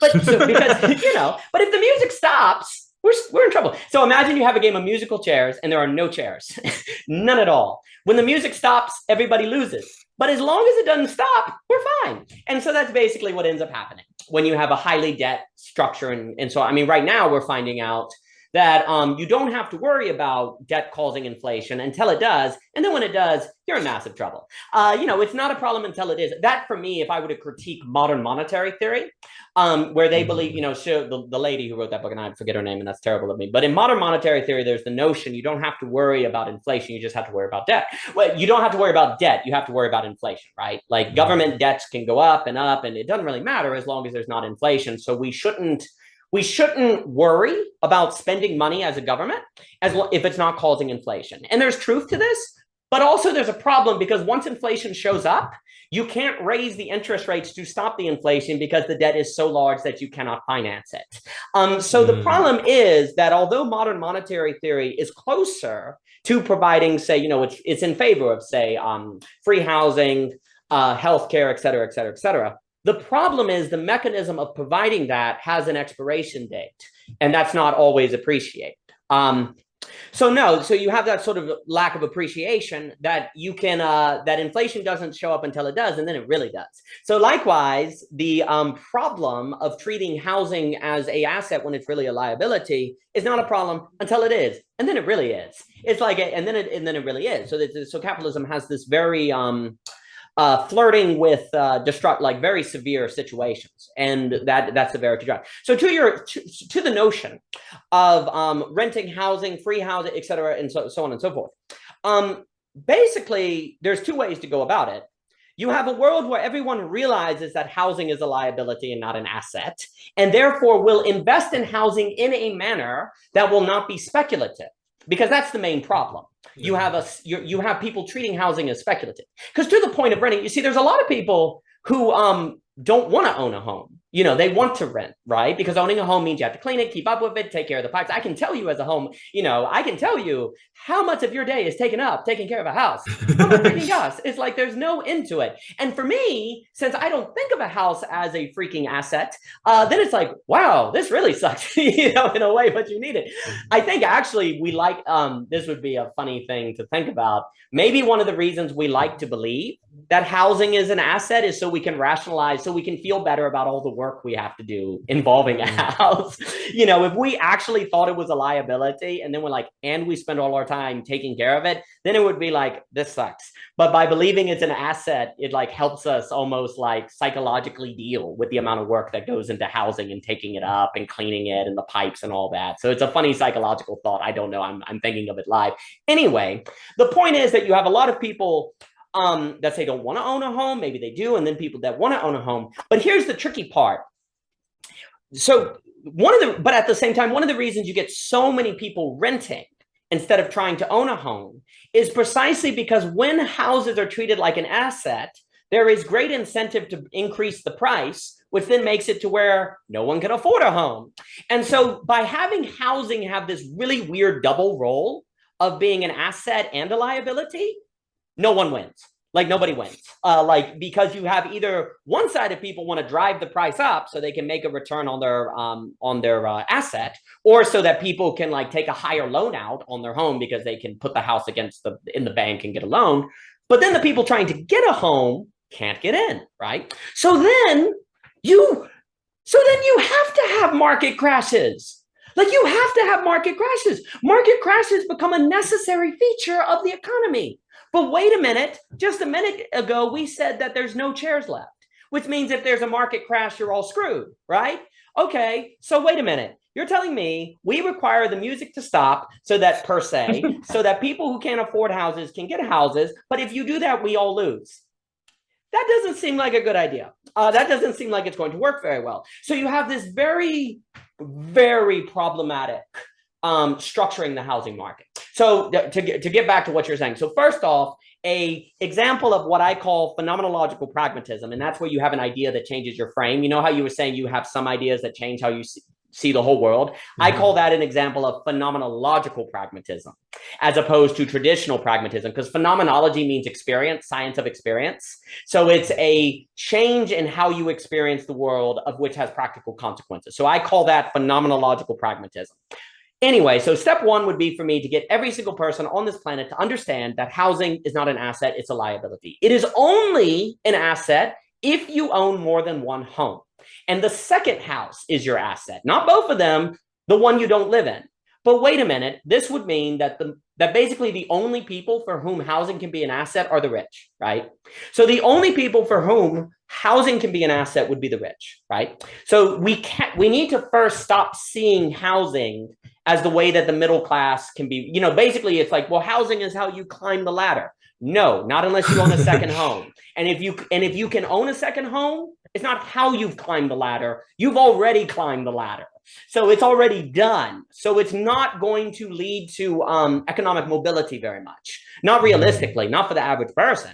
It can be a sign of someone's class positioning, but it's probably 9 out of 10 not going to be how a person climbs the ladder. It's going to be evidence that they've already climbed the ladder. So what ends up happening is we're treating housing as a mechanism of economic mobility when really at most it's economic signification. It signifies your class. It is probably not a state of mobility. Now, I will step back, though, and say it is theoretically possible for one to, say, take out a loan, buy a second home, sell it when the market is hot, and make a return. It is possible to engage in an investment strategy and climb the ladder in the same way it's possible to buy a stock when it is low, get it high, sell it, and make it. It's possible to climb the ladder, but here's the question. Do we think it is probable that the majority of people will use the stock market or housing as such? Probably not. Probably not. So if that is the emphasis on how you're going to climb the economic ladder, the likelihood that it will work out for the majority is quite low. And it's probably not an efficient system. So how do you change the efficiency of the system, right? And that's what you're getting at on questions of renting and policy and so on and so forth. one, I stress the question of can we incubate intrinsic motivation is like giant, massive, huge question I think about all the time, because I think that politically makes it more tenable to start talking about paying for things and creating emergent environments. I would call that the the government, the state could theoretically be in the business of the guarantee of an environment of emergent possibility. It would almost be like the state is a patron. Like, how people talk about patrons paying for the artist and the artist can work with things. If you could convince the average person that actually the state is in the role of being a patron and therefore creating a condition of investment, then it becomes much easier to do. And actually, if people believe that one day automation is coming and it's going to take everyone's job, then basically it's going to force the question. You could be the most anti-government person on planet Earth, and basically the coming robots, as Martin Ford, Ford talks about in the Coming of the Robots or whatever book, basically that's going to force the question of intrinsic motivation and how do human beings earn or generate value when robots are taking their jobs. So either we need to come at the question of intrinsic motivation and the fact that people don't have jobs from a question of intrinsic motivation, or it's going to be forced by the coming automation. So this is not avoidable. Like what we're talking about, you cannot avoid this by being, say, a capitalist, because robots are going to force the question. So this issue, regardless your political leaning, what we are talking about, the question will be forced in a matter of time. Therefore, we need to think about it now before it is too late. So for me, the intrinsic, to the question of renting, to the question of honing and how many different people, what I would like to see is if I were to say, find a middle zone, I would say I would like to see much stricter requirements of what assets you have before you can own a second home. Banks are required to have a certain amount in the bank before they give out loans. Like, for example, they have to have on record access at all times, say 10% of their capital, and they can't allocate beyond that. They can double book cake all they want, but they got to have 10%. They got to have that cushion, right? One can say that the rates are, even after Dodd-Frank, people can say they're still way too low, but there's the notion of a cushion, right? I would like to see, if you're going to take out a loan, it's one thing if a rich person straight up in cash buys a second home. Oh, okay. Yeah, well, you got the cash, right? But for a rich person to basically be able to take what they have in infinite, on very low interest, low rates, take out loan after loan after loan after loan after loan, and buy another house, buy another house, buy another house, which then if they all rise speculatively, they just like times 10 their money just like that. You could greatly slow down that process or create much more solidity, much less speculation in the market by simply requiring, you say, well, no, you've got to have on record, say once you're past your first home, you are going to have 60% of the money for the third home. And then 70% for the fourth one, then 80% for the next, 90% for the next. And then it gets to a point where it has to be straight up cash. Like if you don't have the straight up cash, you cannot do it. You will not be allowed. I think something similar can be applied on, and I would have to think this through, but as we're talking on these practical possibilities, I think something very similar applies to margin on the stock market. Like, it's like, oh, okay, you want to take out margin on $1 million, right? All right, well, you can do 50, but on 2 million, you have to have 60% of the cash allocated. And again, the amount of margin that you're allowed to take out reduces the higher the amount of money. You see what I'm saying? But guess what? We do the exact opposite. We do the exact opposite. Like if you don't have money, the loan size you can get is lower, right? And likewise for the housing is lower, right? And people would say, well, of course, Dan, we don't want some guy that's only making $10,000 a year buying a $500,000 home or something like that. Well, it's kind of a self-fulfilling prophecy. This is the problem. Of course, they're not going to be able to buy a $500,000 house because they're never going to have access to the liquidity to pay for it. And how do you not know that actually giving them access to that loan will not result in them actually being motivated to pay for it? It could actually help motivation, not hurt motivation, right? And you could have stricter bank allocations, but the access to the capital itself can be transformed, right? What we tend to do is like, oh, rich people have money, so it's safer to give them bigger loans and different things. And in a sense, that's true. But the problem is that means only rich people have access to liquidity. And basically, the entire market now is a market where you are forced to either invest or have liquidity. And you mentioned that in one of your pieces, because money is, we see it with inflation. The money you have is losing value. And so that creates a situation where we have to figure out a manner to change the liquidity allocation so that people who have the most access to liquidity aren't the people who don't need the access to liquidity. But now, of course, the counter to everything I said would be, but Daniel, if you are saying that we should allow more liquidity to people that have less money, then you are saying that people who cannot finance the liquidity should have it. And what if they can't pay for it, or different things? Well, this gets into the contingent element of the motivation of the people to pay for those different things. And then also you can restructure the payment amount so those individuals can bring it out. Or you can simply, but here is the main thing. We have to figure out a way to keep housing from going up and keeping people out of buying the houses, right? So you have to somehow figure out a way to slow down the access of liquidity to rich people that keeps driving up the price, right? Like if you were just to slow down the rich people and speed up the poor people per se, you could bring them together. This is what has to happen. So I think when you say, we have to, it will become difficult politically to say rich people have no access to liquidity. But on the flip side, there has to be a compromise where poor people have access to more liquidity, or else what ends up happening, housing prices are always going to be inefficient, right? Like prices are if we follow a Heikian take, prices are supposed to be mechanisms of efficient markets, right? They're supposed to be. If Florida has a ton of water, bottled water goes from $3 a bottle to $1 a bottle. And so people stop shipping water to Florida because there's no money there. But if New York water is $3 a bottle because they have a shortage, well, then people have incentive to send water there because the prices are higher. So the prices send signals that change the supply chain. It's supposed to overall create efficiency. So it's never perfect, but the idea is that prices are supposed to contribute to efficiency. Well, prices are greatly impacted by liquidity, right? And if you have a stock market or an economy that's operation is completely tied to the flow of liquidity, then it is tied to the increase of prices regardless of efficiency. This is the problem. You separate the pricing mechanism from a system of efficiency to a system of the value of assets. That's very different. Your economy quickly becomes primarily in the business, not of efficiency, but of assets, of increasing the value of assets. Well, I can have a house. Have I increased efficiency? If this house I'm in right now goes from $100,000 to $200,000 tomorrow, was there any increase of efficiency? Was there any increase of value? No, it did not in a tangible, real way. Now the bottled water is if New York gets more bottled water, that literally practically transforms for the better the material condition of people, right? But there was no transformation of the material condition when my house went from 100,000 to 300. Do you understand what I'm saying, right? Yeah. Prices are now mostly seemingly in the business of going up without a reflection of change in material condition.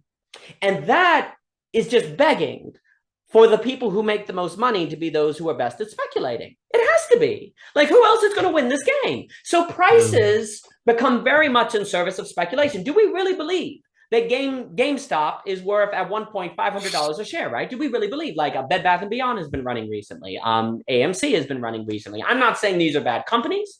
I'm not saying that what they do is bad. That's an entirely different ballgame. But it is completely obvious that the name of the game is speculation, and some people will win and some people will lose. Is it the case that the people who create the most value for the world are the ones who will win at the GameStop trade and the people that don't? Maybe, but it's not given. The probability of it increasing efficiency is not so high. Well, guess what? When capitalism goes in this direction, where prices are mostly in service of, I don't want to say gambling because that's strong. That's a strong term. There is a kind of skill in technical trading. There's a kind of ability to say when GameStop is $300 a share to emotionally be able to hit the sell button against your worries that it will completely going up. I'm not saying that there's no difficulty in the act, but is it a difficulty that is likely to contribute to an improvement of the material condition of the actual world in manners that generate true value? Probably not. Probably not. So what ends up happening is now just a matter of probability. The more capitalism goes in the direction of prices being a reflection of asset value, thus speculation, thus luck, thus all these other, a certain skill set of being able to trade.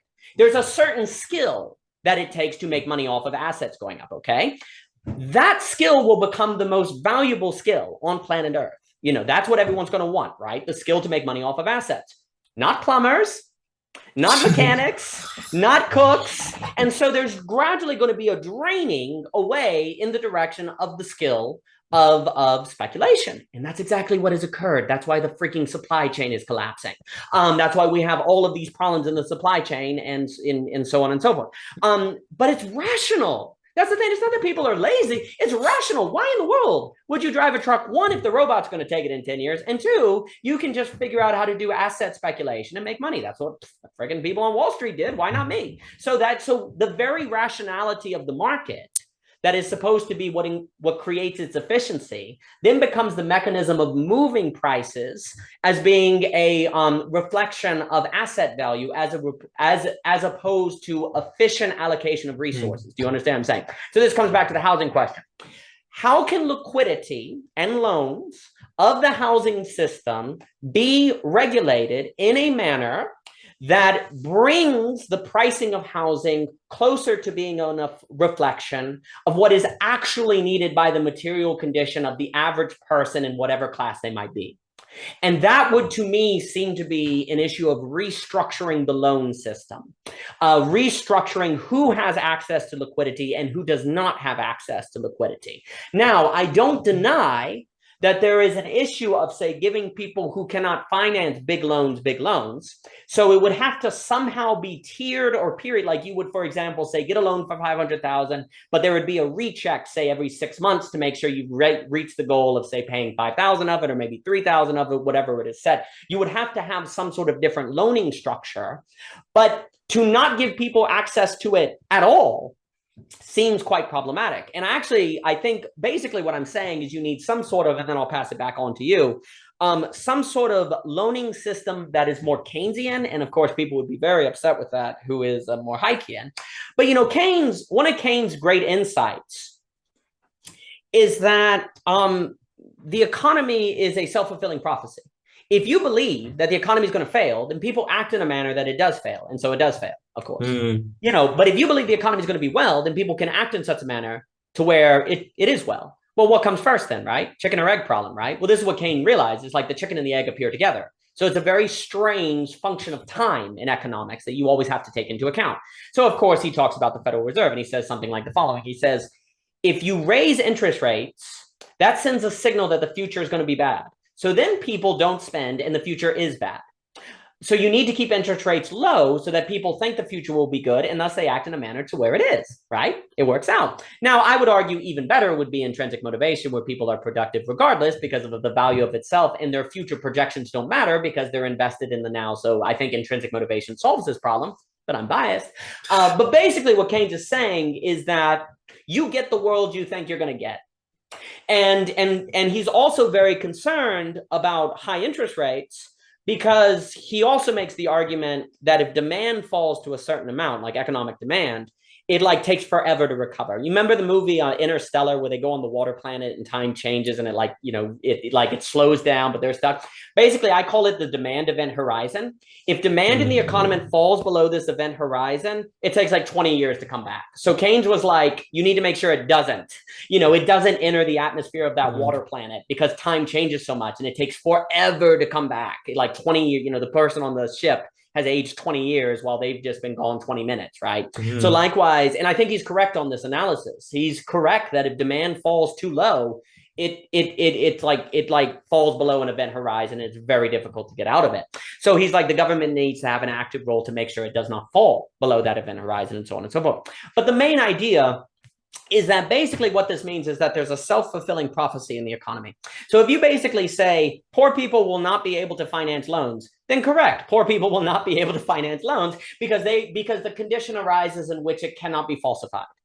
You know, they are not given access to liquidity to show otherwise, right? So of course it's true. You can never, you know, they talk about counterfactuals, alternative dimensions, right? Economics always has a problem where you never see the alternative world and you don't see how people would act with a different theory of motivation, a different way of doing things and so on and so forth. So you get the world you think you're going to get, right? We need to create a system of loans and liquidity that makes it possible to arise to worlds that we don't think we're going to get that are better than the one we have. And that would, I think, be getting into different ways of structuring loans so that more people have more access to liquidity. I know there is the microloan system that they have been doing with, giving people microloans that are based on the community, access to liquidity. So because if people cannot invest, which means they need liquidity, it's very difficult to change your material condition because liquidity, here's the thing, investment is an actual asset. When you invest, as in you invest on your small business where you're selling in the store, well, then you're creating yield and therefore it's possible to climb. Another way to put this is if I were to give something more straightforward, let me put it this way, and I think this would address the ideas that you were talking about. The banks, the requirement to get a loan to invest in something that is a liability should be stupidly high. If you want to take a loan to invest in a liability that has no yield, the requirement is dumb. It's very high and it's very difficult to get that loan. But if you want to take a loan out to invest it in something that is actually an asset, which is not housing, but like a business, like an LLC, like an invention, then the requirements should be much lower. And the bank should make much more easier access to those microloans or easier access to that liquidity. And that would transform things. Because what this means is basically the following. You could also have this. If a rich person buys an extra home and they're renting it, right?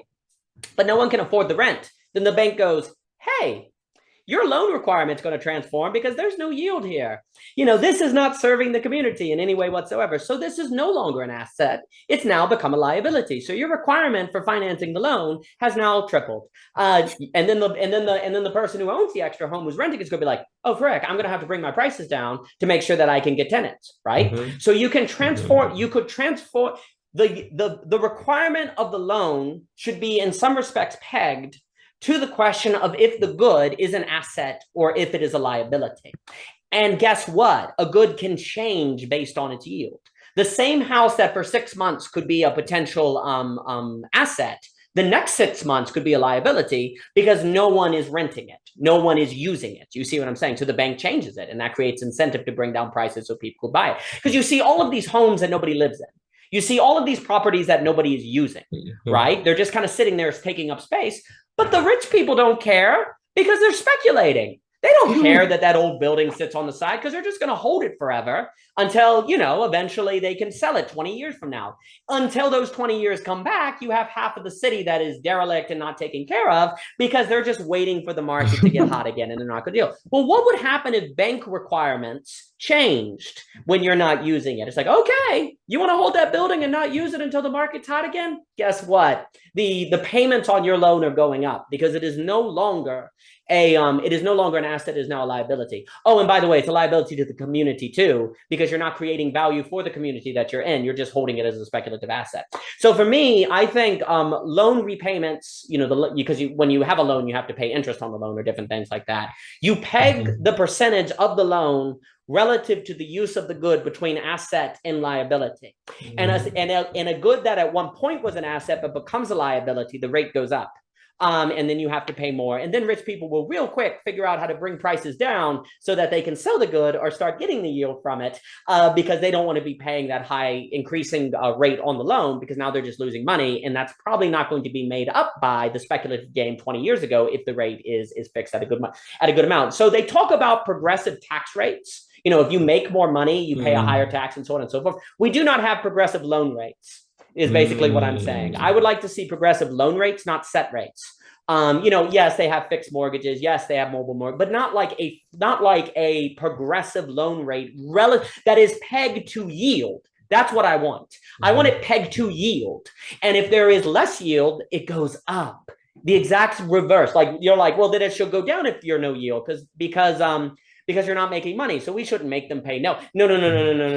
I want them to pay more if there's no yield, because that's going to create incentive to lower prices so that there is yield, or to sell it to someone who will create value with it. So I would like to see something more like a progressive loan rate.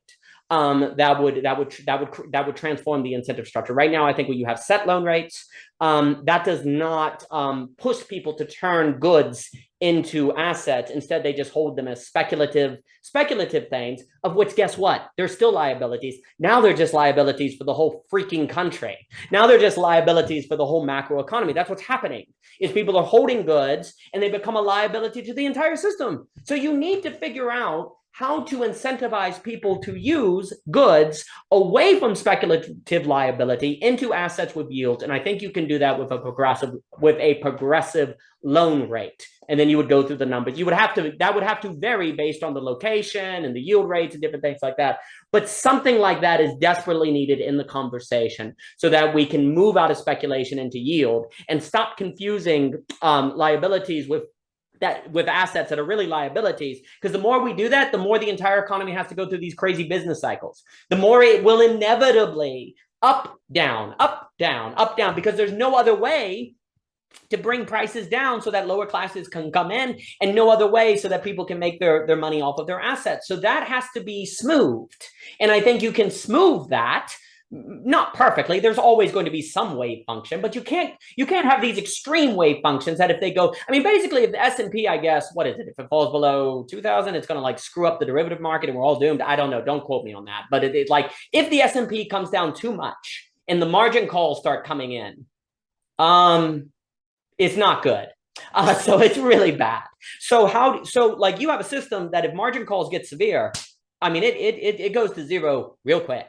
So you cannot have waves of that extremity. You have to have ways to smooth it out. Now, granted, you want some market decline so that new entrepreneurs can come in, bad business can get flushed out. You need some sort of, flushing out process. But there's a difference between flushing out and the apocalypse. And right now, the structure of the ups and downs does not help class mobility very much. I don't want to say not at all, because there is class mobility. And I also think the left in America makes a very dumb argument. They'll do this whole like 99%, 1% thing and different things. Mm-hmm. The reason that's not a good argument is because, of course, class, the question is not how much more money does the rich have than the poor. The question, because people can move out of classes. The question is the mobility.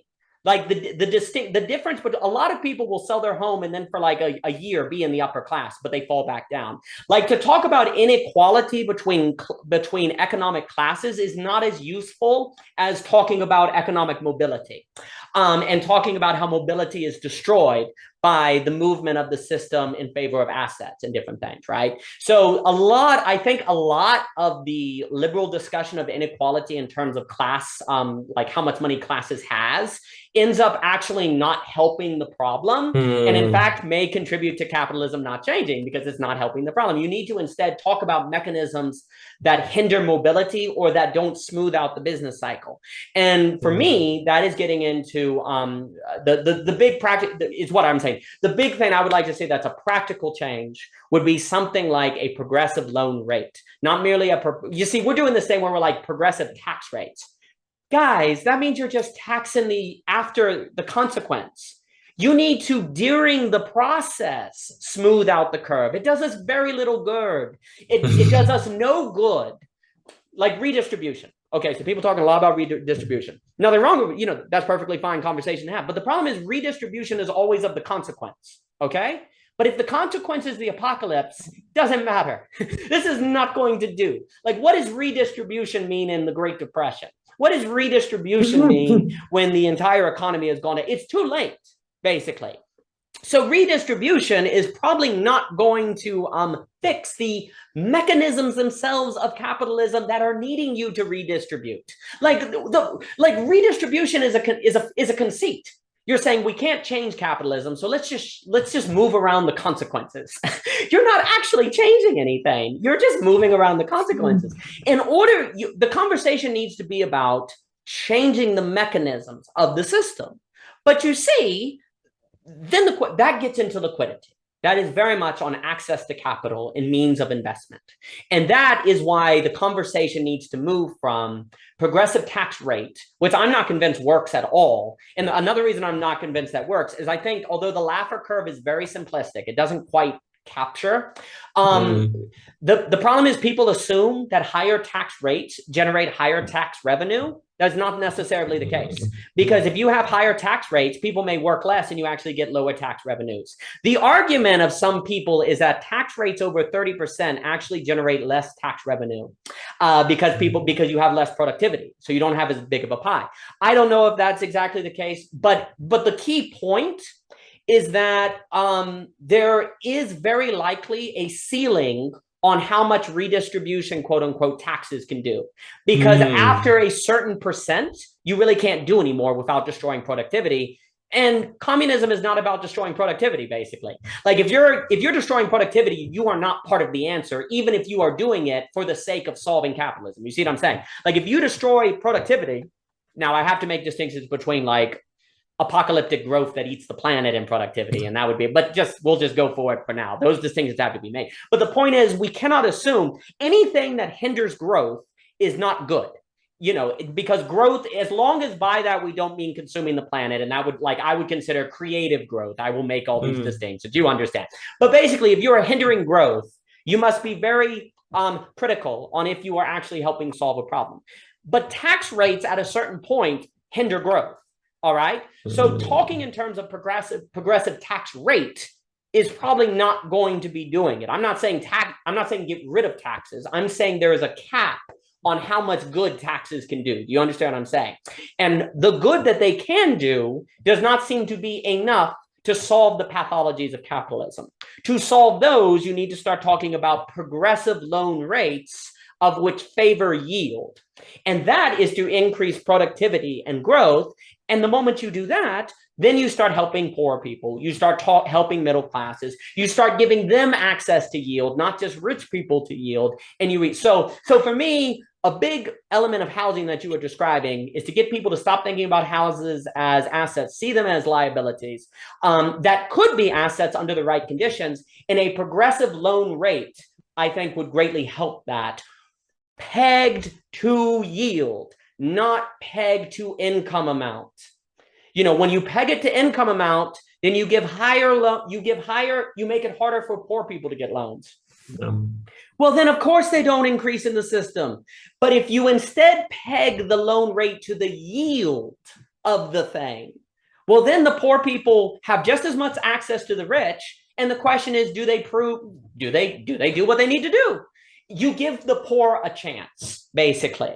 And I would suggest that a lot of poor people won't ruin that chance because they've been given a loan and they have a chance and they will be productive. But you have to give them access to liquidity. And you can do that while not exposing the bank to great risk, because that was something I was saying that people would counter everything I'm saying. A way that you can cushion the risk that banks take on is by pegging the tax rate to yield. So I think that would be a change I'd like to see. Okay, so I agree with you, and you're talking about, like, this is why I love these talks, because you've mentioned ideas that hadn't really occurred to me. Like, for example, the progressive loan and pay to yield makes so much sense because the way I thought, like, for my ways of changing capitalism to not be captured by it, I just thought, like, okay, the things I think about will be completely outside of money in a way, and I think that still has and I think Sure. both can coexist in a way, but I really love the things you say. And for example, it's interesting because, for example, the economy is a complex adaptive system. I don't know if you've heard this terminology before, kind of. Yeah. Okay. So it's a complex adaptive system, and it's also like, for example, like houses are like a zero-sum game. If I like, they're like, you can build more houses. That's true, but like, in a way, like, if for me to have 10 houses, like 9 people have to rent, like that's the issue, right? So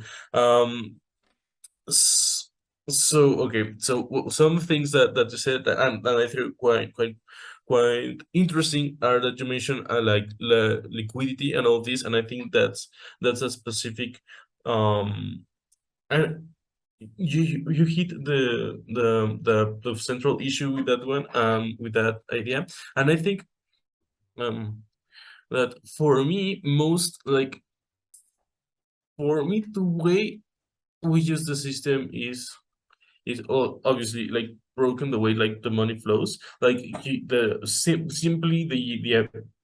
simply said, as you said, the ability to pay the loan to the yield instead of the income is such a neat idea that could like completely impact so many lives so quickly. So I think that's really really really on point. And for me, this I think maybe it's more conceptual, but I think it's useful. But because for me, one of the main drivers about like almost all horrible things that have happened in the last little while, for me, like like a not all of it, but I think like a huge reason because of all that is inflation. And like people and people I don't know why, but people think inflation is prices rising.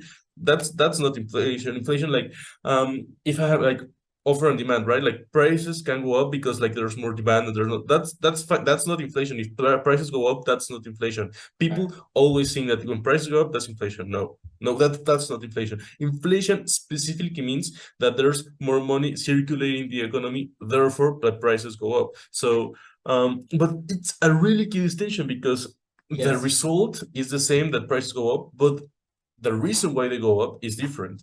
And and it's fundamental because I always think like money as a ruler. I really like that analogy. So if we have like a ruler that's this size, we can measure everything with this ruler. But if tomorrow the ruler is this size, it doesn't make sense, right? Or if the ruler shortens, like if money is the ruler, and we measure things with that ruler, but the ruler is constantly changing size, then we're so screwed because like anything, like nothing will ever make sense. It's like if tomorrow I say you hello, and that means hi, but then after like tomorrow I say like hello and it means goodbye, like it's nothing can happen because there's no like the money as like at this tool of us as of cooperation that women has been so far. With inflation, it completely screws that up in a way that's not like people say like, oh, inflation. No, inflation, it's the worst thing that like it touches on all our lives in so many different levels. So well, it's basically the death of God in Nietzsche.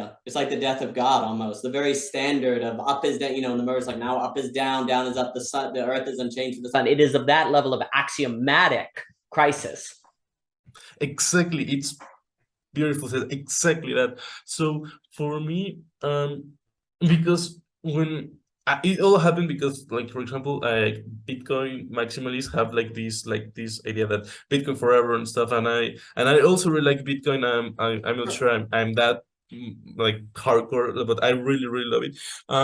And when you research Bitcoin, you inevitably like fall into the history of money and everything. And for me, it was really like debt. For me, is really funny because real debt is useful and makes sense. Like the debt we have today is not even that, is inflation. The debt we give, it's not debt, it's inflation. Because like when I go to a bank and I say like, okay, I want to have like $1,000 loan because of this. Those $1,000 don't come from somewhere in the economy. They just like they type some things in the computer. They add a zero when there was no before, and there's $10,000 more in the economy. That's how it happens. That's how debt gets crazy. So it's not real debt. It's $1,000 of inflation that you just created with the idea that you will produce enough value. You will generate like $1,000 amount of value that will like offset the money we created. So that's the idea behind it, but it doesn't work that way. And even in the United States, I forget the specifics, but when they were going to build the electric system infrastructure in the United States, there was like I may be representing things incorrectly, but I think it's like example still paints the point across. That's like there was not enough money in existence like to build. Like there was physically not enough money to build it. So they just said like, okay, we're going to like bring this money. Like they basically took a loan on the future. They said like we're going to bring this money into the future, into the present. And it's like like money is not, economy is not a magic trick. Like you cannot do that. That has like like impactful like consequences.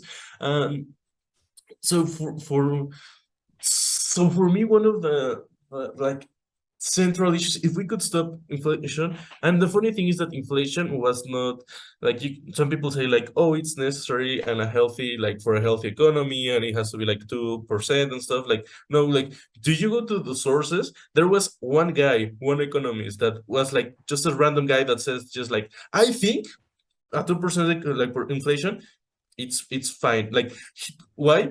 Just because just a random dude said that inflation was a good thing, and people said like, that's perfectly normal, seems like valid, let's do that. Like there's no like actually like reasoning, and the way people defend it is that of course we need inflation because to incentivize people to buy things today, because they will know, like, people don't, like, you go to the streets here in Mexico, people don't take into account inflation when they buy stuff. They don't take into account inflation, one, so it's just like an invisible evil that affects because people don't take into account. And even if they didn't take into account, they are going to say like, oh, I'm not going to buy food today because like I'm going to be incentivized to buy food today because in tomorrow it will be like more expensive. No, you will buy food today because you need to eat food. Like even if we were in a deflationary environment that like next year things would be cheaper than they are right now, like even then said like, you are going to still buy food today, like you still want to go to the cinema today, you still want a TV today. So like some people of course will wait, but that's perfectly fine. There's nothing like, I don't see like how could that possibly upset. But I get really angry when people defend inflation because they say like people won't spend, like in like that's not true. And it also like people, if people hoard money, like inflation is supposed to make it like invested in asset that's like productive, so that's also, but they don't realize that inflation is changing the ruler. So and that has like catastrophic consequences all the way. So I think um and it's interesting. So I imagined like an economy where there's no inflation, kind of like, and actually deflation, I think it's good in the sense that inflation means that like in with a 3% inflation every 13 years or so, like your purchasing power halves. So you can buy half the stuff first. So that's absolutely horrible, right? So that's like doesn't make sense. And we in an economy when there's like no inflation, so it stays the same. They like, if you don't print any more money, like some bills will be lost or like etc. So there will be like a slight deflationary pressure, and people say that's bad. But that would mean that in the future, like things cost like $1 less, like a few cents less. So that actually means that things in the future would get less expensive, and it makes sense. Why? Because if the money is the ruler when we measure things, as we get more productive, more efficient into doing them, of course they are going to cost less. And some things like TVs like cost way less than they did before because they have like a lot of technological advancement. So even with taking the inflation in consideration, they are still cheaper. So that's like a few things in the economy that have had a lot of technological like advancement and improvement, but not all things are like that, and not all things have had that type of um like investment or development. So I think this this one is way harder to achieve, and I don't know like any practical ways to do it. But if we could stop inflation, because that brings me back to the point you said about liquidity. That's really interesting because you are limited by like real things. You cannot print more money into economy, and then it becomes okay, how much money is circulating and where? Because well, there's this, I think, beautiful example that there's, it's kind of a joke in Spanish that there's a gringo, that's like that's what we like, a you like American, an American comes to Mexico and goes to a hotel, and he wants to check a room to see if he wants to stay there. So the hotel manager says like, oh, I'm going to take $100 like as a safety deposit for you to check it. So he goes to check it and he receives that $100, right? So in that moment, and so the American is like checking the room and stuff, and in that moment, the hotel manager uses that $100 to um pay the baker. So, and the baker had a debt with the policeman, and the policeman had a debt to a hooker, and the hooker had a debt to the hotel manager. So like in that moment, like all the money circles into the economy, all the debts are paid. He comes back, and the American comes back, and he's like, "Oh, I don't want the room. Okay, fine. Like you take your money back." But it has already circled into the economy. It has already like made an actual impact, right? So so for me, like one of the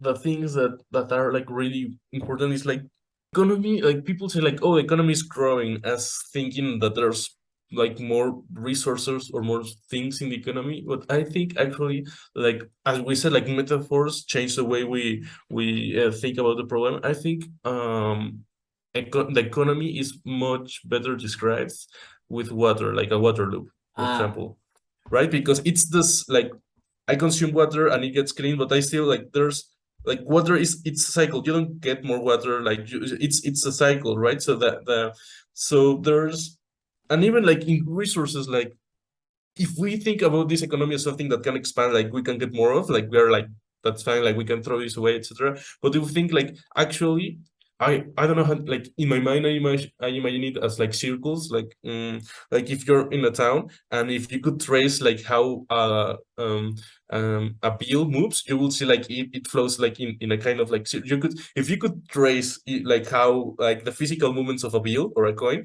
you would see like you would see you would see that it's circular in nature. It just flows, and for me that's the main thing, right?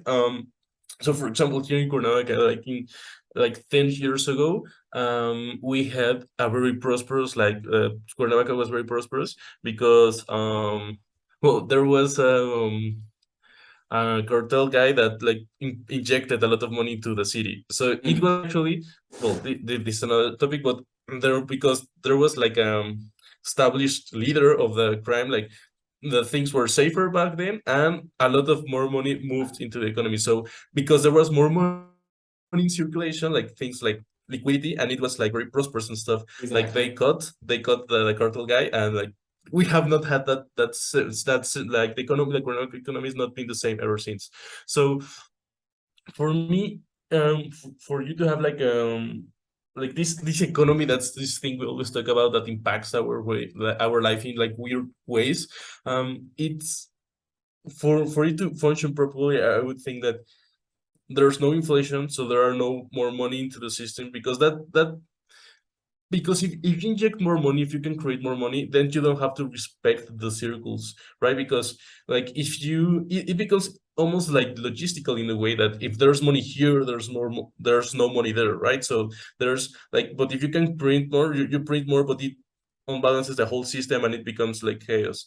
So to your point, like in the case of loans, like loans of like I love the idea of making progressive and taking to yield. I think that we would also need to change the yeah I don't know how, but we will also need to change the um, the inflation. Like we would have to stop inflation for that to be for the money to actually move places instead of the liquidity, because it's actual real liquidity, and we can see how the money flows, and we can like take loans to make it flow in different circles or in all the economy, and then we don't have this horrible thing of the demand that crashes into the below the event horizon, and we all cry and stuff. So I think I think there's like two ways of doing the things, because I don't know if you agree with this idea, but when I think of what is money, like of course it's this thing that we exchange. It has like these five properties, etc. But I think, and you made this beautiful example when you're stuck in Iceland, in an island, like money like doesn't have any value, right? So in in a way, for me, money only obviously only functions in an economy, and for me, money represents the time and or energy of a person, right? So so money is the time and energy of the person, and because we can almost save up the time and energy of the person, we can use it in the future, right? Because like if I build something and they pay me $10 for it, then presumably in 1 to 10 years, like I can use $10 in that sense, right? So like um you take from in one hand the energy and time of the human, and the time or in the moment that you can actually use the energy that the human that human or person use. So I don't know, dislocate the two. I'm using the word, but you remove the two, right? So money is really useful in that sense. It allows us to build palaces and stuff. So I think that's really useful. Of course, it's a really useful tool. However, I think that in at least at the small scale, like we can circumvent money, because if money is just the time of energy in of a person, we can go directly to the time of energy, and we can invent like radical different ways of living that I'm sure people won't like, because it's really different of what we're having today. But for example, um one thing I've thought is that, for example, our food production system is really efficient. It's really great. Like we can feed a lot of people. We also have a lot of waste, so that's part of capitalism and a problem. But for example, if we need obviously food, water, and a housing to live, like in case of food production, it's not possible because different countries live in different climates and they cannot plant. But for example, let's say like in some countries where it's possible, if the social project and the society would be very different. So I don't know, like I'm sure like people would I would receive a lot of pushback on this. But for example, let's say the way in some countries you have the duty or responsibility of serving 2 years in military, and that's not an option. Like the same way it would be like in this, we would reorganize cities, or we would reorganize the ways the thing for to be for farmland to be close accessible to cities or city centers or where there's population. And actually like one day a week, or one day every 2 weeks, or one day a month, etc., we would actually all go there and like plant and stuff. So it would be the way you guarantee the food is not by like these market mechanisms. It's almost like more communal, in the sense it distributed, because like each city has its thing. It's a really different way of looking at the world. And like people say like specialization, of course. I think um I think like for me, for example, capitalism like can operate with changes. Like for example, with the loan changes, capital doesn't can operate, because I like poor people can actually have like a loan to run a business and stuff. So I think that's the idea.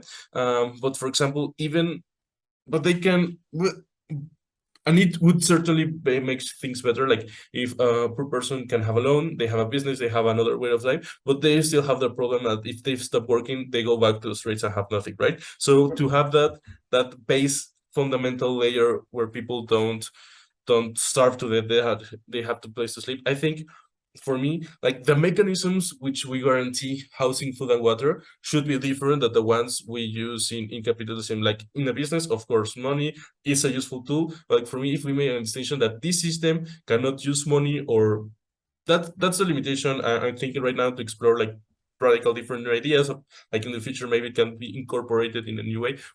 When I was younger, I thought of this of money like having like regular money and like blue money or something, and blue money can only be spent in like actual like this like rent a house and stuff, like a distinction of the things. But like I thought about the like its progression and I couldn't figure it out. So but that's like, but it was kind of in this spirit that how do we make a system that's independent of this one? So if this one fails, we still have food and housing and stuff. So for me to guarantee that is that each like like in a community way, each person goes like um goes and actually to the farm, and I think that's resilient in the way that's local, right? It's local. You don't create, like there's no logistics, and like we are seeing today that we have all these like logistic, like the value chain, it's like all screwed up, right? So it's local, it's more resilient.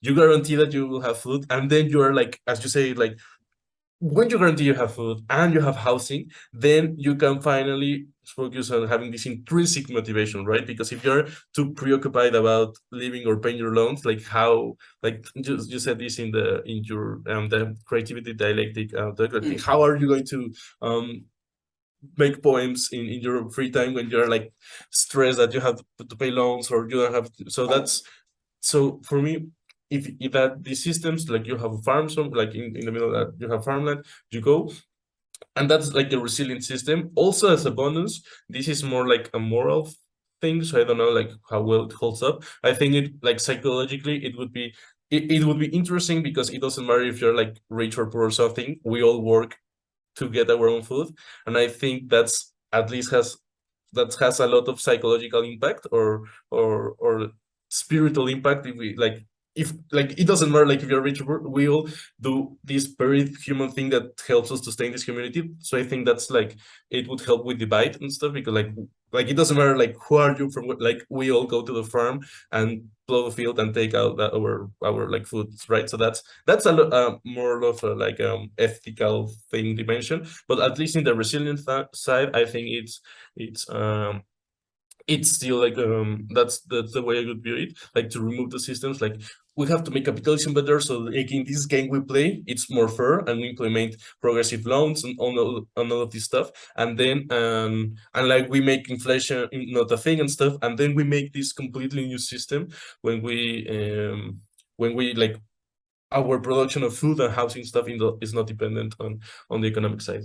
I think in a way, I'm not sure, like one of the few things that has had like for me hopeful or actually like a practical plan is like solarpunk. I don't know if you've heard of it. Like solarpunk is it's like for example we have cyberpunk, right? Also like this Blade Runner and all these futuristic like corporations are in dark, and solarpunk is like the opposite. Imagine this world when we use technology at the same time with nature and with like these things and free transit and transport and stuff. So it's just all as everything like an utopic vision of the world, but it's still but it's at least like there's this saying that it's easier to imagine the end of the world than the end of capitalism. So at least having a thing that looks at an alternative, and I like this movement because they have like practical stuff. They have like seed pumps that when you go into your city and you see like a patch of land or dirt that's not, you can throw a seed pump and just look through and you like it's like a real type of stuff like this like thing. So I think that's like a in that vein or spirit, I think it would be the changes that I aspire to make in this sense because I think like in my mind having the state system, we guarantee this stuff, we guarantee this stuff. Therefore, we make space for intrinsic motivation to flourish. Then we can make all this like awesome cool stuff in this capitalism like game, right? So that's the way I'm looking about it, and yeah, I think so. Marvelous. I enjoyed that very much. Thank you, Emilio. One of the great premises that has shaped economics is the notion that you create growth through spending. If there is spending, then you will have growth. The great problem, though, is that although all investment is spending, it is not the case that all spending is investment. And by conflating investment and spending, that has completely transformed the nature of what is considered good economic policy, bad economic policy, and so on and so forth. If theoretically all spending equaled investment, then any policy of which increased spending would be good because it would always generate investment that would pay for that spending. Likewise, all debt would be good because all debt is a product of spending. And so all debt would pay for itself. So if spending equals investment, all you have to do is incentivize spending, and you're good to go. The idea of the 2% inflation rate is a notion that only really rich people will feel that, because if you have 100,000, 2% of that is $2,000. You'd be like, that sucks. But if that you have in the bank or whatever. But if you only have, say, $200, 2% of that is $2. You don't really notice or anything, right? So the notion is that the 2% inflation rate is enough to get rich people not to hoard, but not so much that poorer people will panic and spend inefficiently. Because you don't want people hoarding, because then there's no spending and therefore there's no investment. But you also don't want people spending from a place of panic. Because if they do, then the probability of the spending being investment is low, because they're probably spending from a place of anxiety. The The reason why when inflation gets away from you, it's so problematic is because then you start having spending from a place of anxiety, and the likelihood that its investment is quite low. And then you get the snake eats its own tail. So the theory is that inflation of the right rate incentivizes positive spending, and you don't have hoarding. Here's the problem, though. My whole critique is that there are not enough mechanisms to assure that spending is investment. And furthermore, in government policy, there is not robust enough of a distinction between speculation and investment. And basically, I would like a distinction between speculation and yield. So from a financial standpoint, if I own a property and it goes from $100,000 to $200,000, and I sell the property, then I've made $100,000, right? So you would say I make 100,000. Scenario B, I buy a business. It doesn't increase value. It's still $100,000, but I generate $100,000 of profit for the year.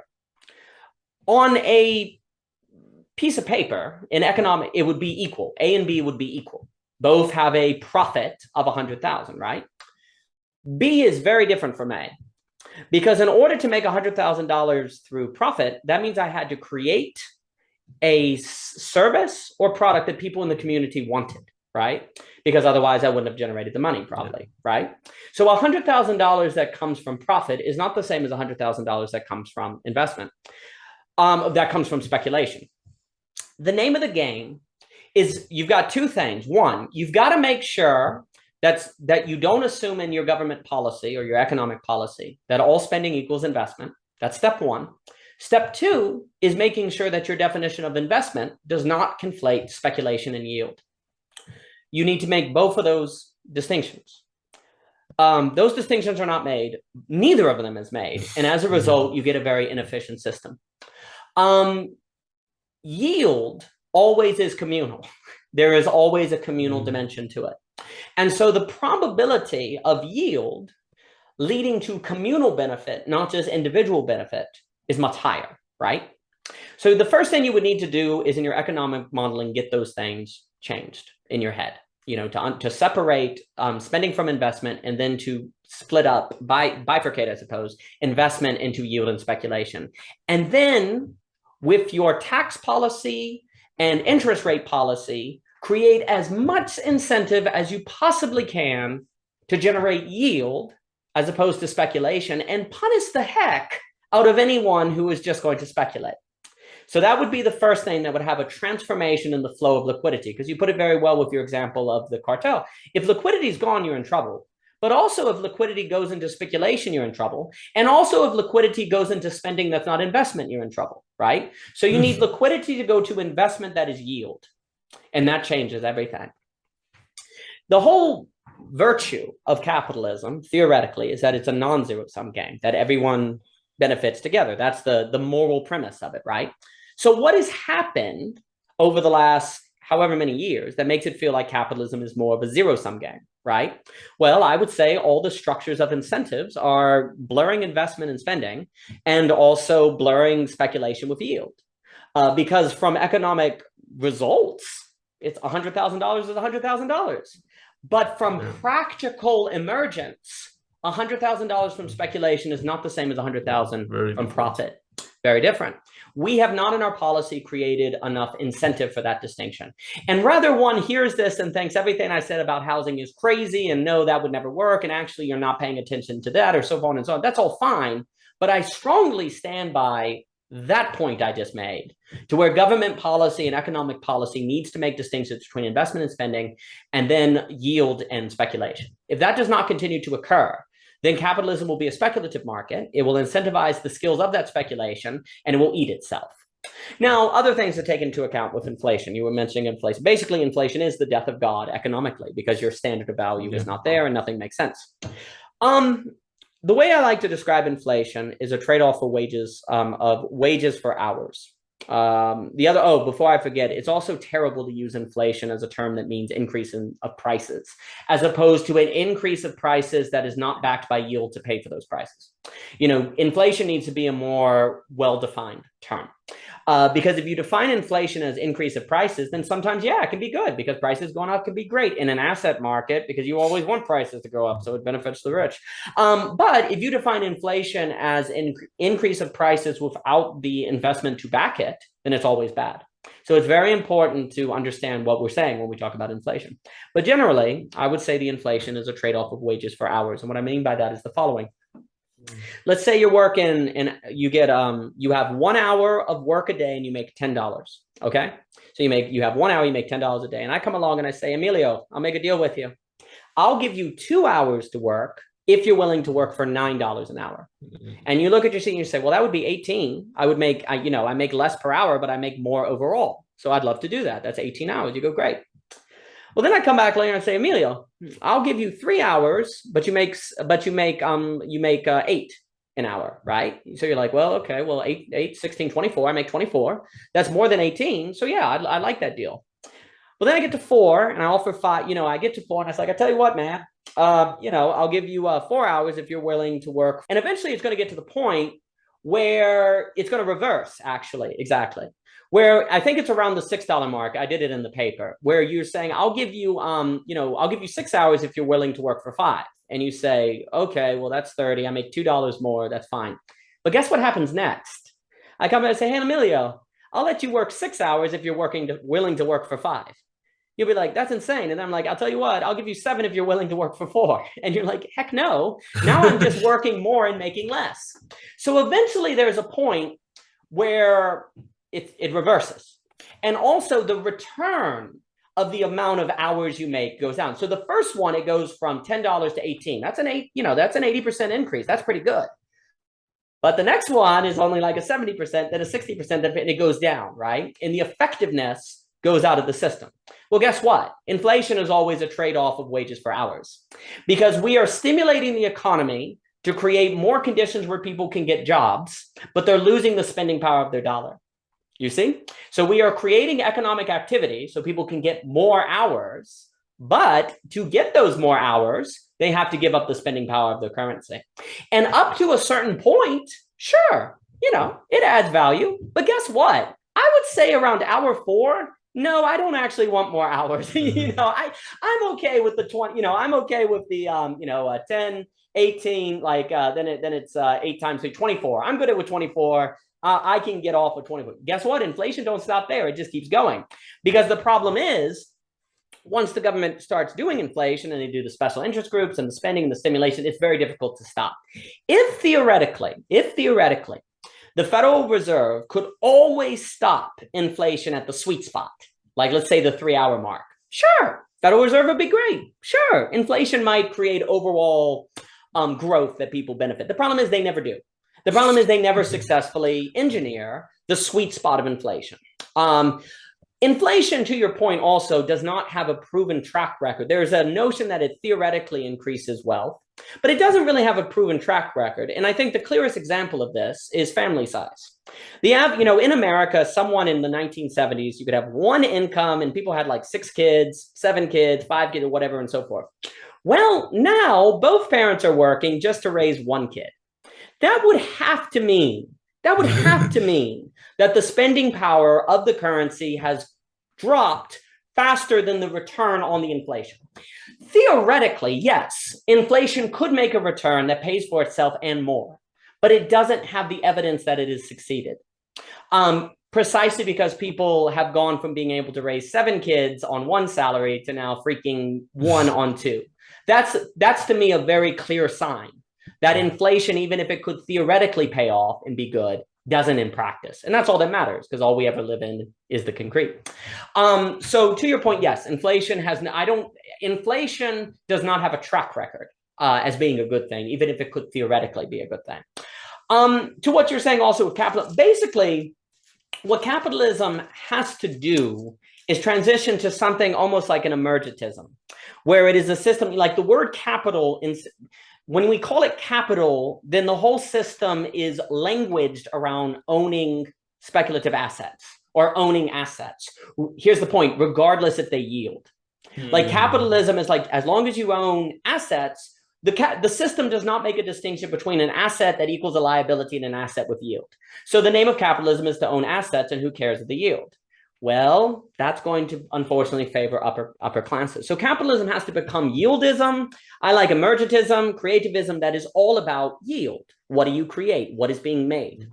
And creativity is also not atomic, like atomized, because you can say, well, Dan, I created this painting that sucks. Is that what you're saying? No, creativity is a communal act. Like, you will not get paid. People will not buy it if it is not creating value. But you see, if you're creating it, the system is not merely the money, it's also the spill off of the value that people want to buy. So there's still going to be a market test, but capitalism ceases to be about just the money that is exchanged, but also the excess of the value of the created good that adds things. So that changes everything. If you make your incentives all about yield, as opposed to assets of which could be yield, but yield is hard, right? Speculation is easy. So it's just basic incentive to go that way. The reason this is also very important is because, for example, it is theoretically possible for air to have a price. It is theoretically possible, if air was scarce, that you would have to pay for it, right? But why is air free? Well, one, because we have not created the conditions in a negative sense to destroy air to that point yet. But basically, because the conditions are such to where it's readily available. It is hypothetically possible to imagine the creation or emergence of conditions where water was so readily available that it could be provided freely to everyone without having to be paid. It is imaginable that an energy could be created of which would give everyone access to energy that would not have to be paid because it is not scarce. You know, the big thing in that paper you read on the dialectic between creativity and energy is that it switches value from scarcity to creation, to yield, right? Like what you do with energy, not how limited the energy supply is, right? That's a big thing. Like scarcity in the current system is the source of value as opposed to creation and yield, what the thing does, right? If you were to transform your incentives systematically, governmentally, corporately, and socially to make everything about creation, it is not hard to imagine where then, therefore, the standard becomes what value does it generate as opposed to what speculation can be gained. Then it is very easy to imagine a situation where people create solutions to, say, housing, to water, to energy, to all of these things that then make them free. Because making them free adds value. And that value, that freeness pays for itself because it creates the condition where people in their intrinsic motivation can make new values that generate new value that pay for that freedom on and on and on and on, right? So by creating everything in our power to generate incentives, you can easily imagine a world where the basic incentives that you were talking about that need to be offered for free in an alternative economy with green money versus blue money, creation could, in a sense, even if it's all under the same umbrella, by transforming the essential motivational structure of that system, it actually would be like green money gradually becomes blue money. Green money would become blue money. Or you would have, it wouldn't be that you would have to print off blue money separate from green money. Let's say you have, 100 green bills. Gradually, green bills, 10 of them would turn blue, then another would turn blue, and gradually you would get to 100 blue, right?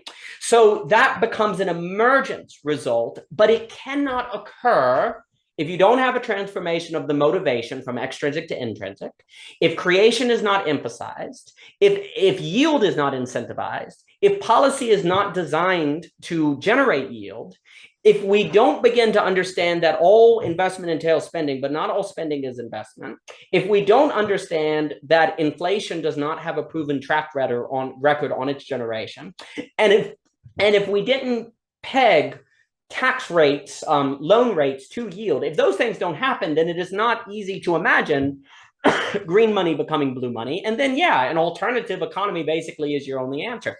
That is what Web 3.0 is basically trying to do. That is basically trying to offer systems of alternative within and next to the green to create a competitive model, because what else can you do if you don't have those macro system changes? It's, of course, better than nothing. But for me, to go to the intrinsic and the essential is how you gradually and in a controlled manner that proves efficiently turn green money into blue money without leading to a French Revolution where you destroy everything and you don't know what you're going to do and everything goes to heck, right? Because you can only get to intrinsic motivation, say, through a training with extrinsic motivation, but then you leave it behind. You need green money to invest it into blue money, per se. You see how it all has a transitional structure that moves what is captured into something that is captivating. You know, instead of being captured, you're moving into captivation. And so there's an inspirational structure to that. But none of this will occur if you continue to have, and then I'll pass it back to you, because I've got you for hour 3, and I think this is the first half of our 6 hours, because you have been a delight. None of this will occur if we continue to treat all spending as investment. That's kind of the main axiomatic problem, I think, is going on. Because basically you have to, in your economy, create the conditions to generate the highest probability that that profit more often than not reflects value add. Mm-hmm. So you have to create the conditions where it is most probable that profit equals value add than not. Well, how in the world do you do that? Because who decides what is value? Who decides what is profit? And, you know, what is the probability? So you have to create that condition. And to me, the stuff we're talking about, incentivizing yield, intrinsic motivation, that is your condition of highest probability where profit reflects value or yield or creation than otherwise. And then there are other things you can do too, where you would say, okay, your rate on the loan for the yield of X is Y, but wait, you also destroy the environment and you're taking away the environment that you need to yield, so your tax rate goes up because that's a negative yield. And you can start thinking about, okay, well, you're creating scarcity, so you're not yielding as much as you would if you weren't creating scarcity, and therefore there will be X amount of rate. You know, you can have those conversations, and that would then actually be an empirical question of what the maximum return is, right? And what would have the effect. You would have to examine that in the same way that, like, determining at what point higher tax rates turn into less tax revenue is an empirical question. Then it would be an empirical question of what particular loan rate is most efficient for generating yield, but not so high that people are then scared to get a loan because they're like, well, nobody may want my good, and then I'm going to be stuck with this high loan, and it's too high to sustain them for 6 months that they need to build their job. And you may have to say, well, you have 6 months where you don't have that yield rate come in, but after that it comes in, and that's relative to how many other LLCs you have and how much money you have in the bank. There are empirical questions here that would have to be examined, and details that would have to be examined on the particular outcome that the policy generates. But to even think in terms of rates as pegged to yield to incentivize investment, as opposed to assets you have that aren't yielding necessarily or may simply be a reflection of your class, that I think is a radical shift in policy in favor of helping green money turn into blue money, that until it occurs, it's very unlikely that will happen. And unfortunately, therefore, we're just going to be susceptible to wider and wider business cycle spreads until one of them finally proves apocalyptic. Or, I mean, unfortunately, whenever an economy fails, the likelihood of war or military conflict goes through the roof. And so you're basically just begging for some sort of military conflict to go. It's not by chance that as oil prices collapse, you have Russia with Ukraine. It's not by chance that the likelihood of China being active in the South China Sea goes up if the housing market collapses. And politicians also will, unfortunately, intentionally flirt with creating war scenarios when they know the economy is bad. These things are tied together. You know, one of the big mistakes that people make is they think that it's strong nations that go to war. You know, no. It's weakening nations that go to war. And because weakening nations need to prove to their own people that they're still strong as the economy weakens, so they pick an enemy and they look for a scapegoat. So, you know, so when nations become weaker, the probability of war goes up, not when they're strong. That's not the case. Strong nations don't go to war because they don't need to. They're strong, right? So all of this, so for me, the failure to Well, the failure to move from green money to blue money, if we're using that language, which I like that language, is also going to greatly increase the likelihood of war. And people would say, no, it's not, Daniel, because there's nuclear conflict and nuclear wars and different things. Well, here's the thing about that. Yeah, Russia is clearly showing that it's possible to be aggressive without nukes. There's clearly, I'm not sure if nukes are going to function as the deterrent, because there's plenty of ways that you can fight without using nukes. And in fact, what Russia with Ukraine has unveiled is that the threat of nuke works in reverse. Everyone was like, well, nukes stop people from going to war. Well, guess what? Nukes stop us from stopping Russia. It works both ways. It's a two-way street. That's what people have not calculated. Now, the details of the Russian-Ukraine conflict would have to go into examination. And that would get into all of the Dugin, and I'm not trying to open that door. But the point is that we have for too long assumed that nukes would be enough to stop war, when nukes also stop the ability to stop aggression. And so it works both ways, and that changes everything. And therefore, if it is the case that the likelihood of war goes up if the economy weakens, and now we know we can go to war, then keeping the economy strong is like ultra important. And to me, that can only happen if you have a way of smoothing out the business cycles, because when they're as extreme as they are, it's only a matter of time before a nation is so weakened by it that then it incentivizes conflict, you're done. But if it's smoother, because it moves us to an emergentism versus a capitalism.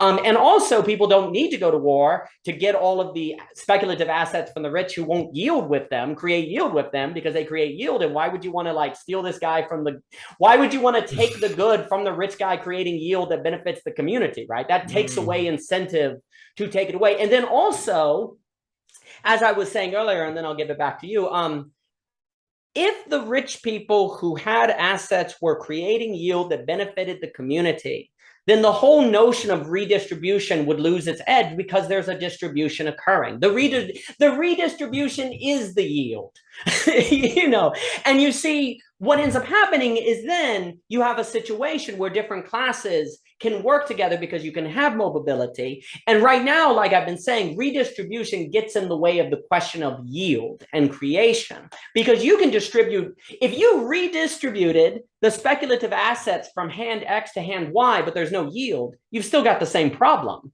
You've redistributed, and arguably that's a good thing because the rich shouldn't have X, Y, and Z, but it's only a matter of time before the same problems arise if redistribution does not lead to yield. Now, an argument could be made that the goods are so much held by a certain amount of people that you can't lead to the world of the yield I'm describing without some sort of redistributive revolution. Like, you'll never get there. That would be an argument to be had. But I will say this, if you have a French Revolution and you don't know what you're going to replace it with, then you're going to be in huge trouble. Likewise, if you redistribute goods and then once they're redistributed, don't incentivize yield, well, then it's only going to be a matter of time before you get another rich class, another powerful class, and the same problems repeat in the same dance. So everything for me has to move in the direction of an economy that incentivizes investment.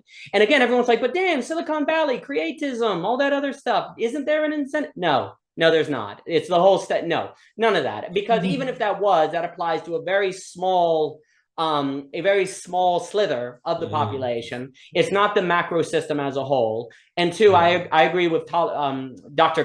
Cohen on the secular stagnation theory. All the growth is contained in the internet, and that's great and all, but we haven't seen planes get faster. We haven't seen cars get faster. We haven't seen new solutions to energy at all. We're basically living in the infrastructure of the 70s. That has not changed.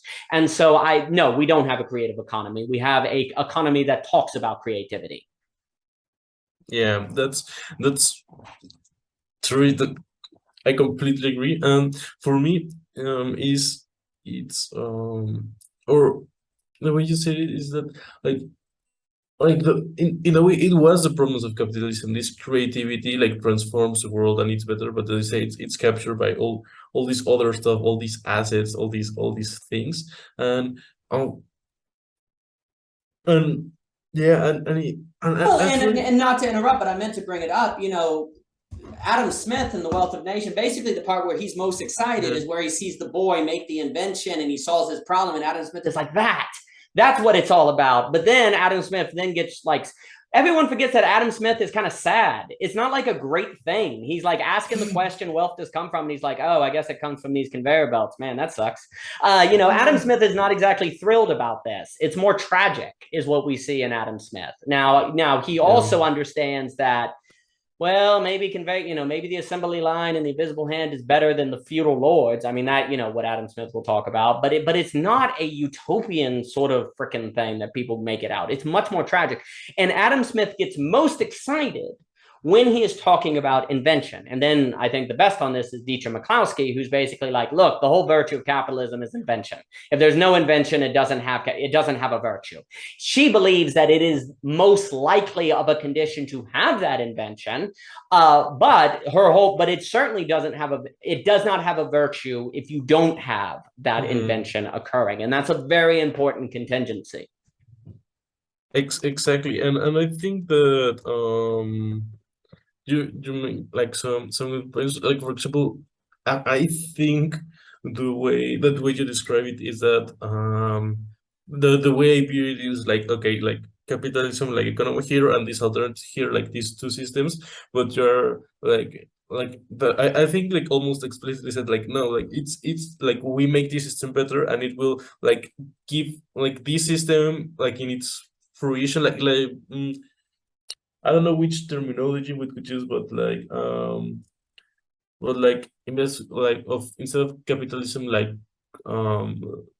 let's just say like creativism or like yieldism, let's like yieldism. Like if we move from capitalism to yieldism, like it would like the natural endpoint is to make some stuff free, like the basic necessities free. So it's just instead of like making this two system, is like we use like this one from green to blue, right? From green to blue money. So we just like it, like the natural result is like like these free things. And I think it's really interesting because if you say to capitalists, like you should like give people like free food, free housing, they would be like, why? And you're like, no, it's an investment, So if you frame it in the way that investment, and I think it a lot of sense because you say like, if you get like intuitively, if you give people this like food, like this space, like food, housing stuff, they will be like more productive instead of less productive, right? So it's just like, if it completely changes because it's not like, oh, we're going to because of social justice or whatever. It's just like the other way around. If you're like a true capitalist, like you should invest in this because it will have like a huge return on investment, right? So well, before I forget, I meant to say this to your point. One of the great mistakes, huge mistakes of American Democrats and liberals is they talk about healthcare and food in terms of rights. They say, oh, you have a right to food. Oh, you have a right to housing and different things. Regardless of what one thinks about that premise, it is ineffective for convincing people who disagree. Yeah. And also very important, Isaiah Berlin makes this critical distinction between positive rights and negative rights, where a negative right is, say, your right to, speak.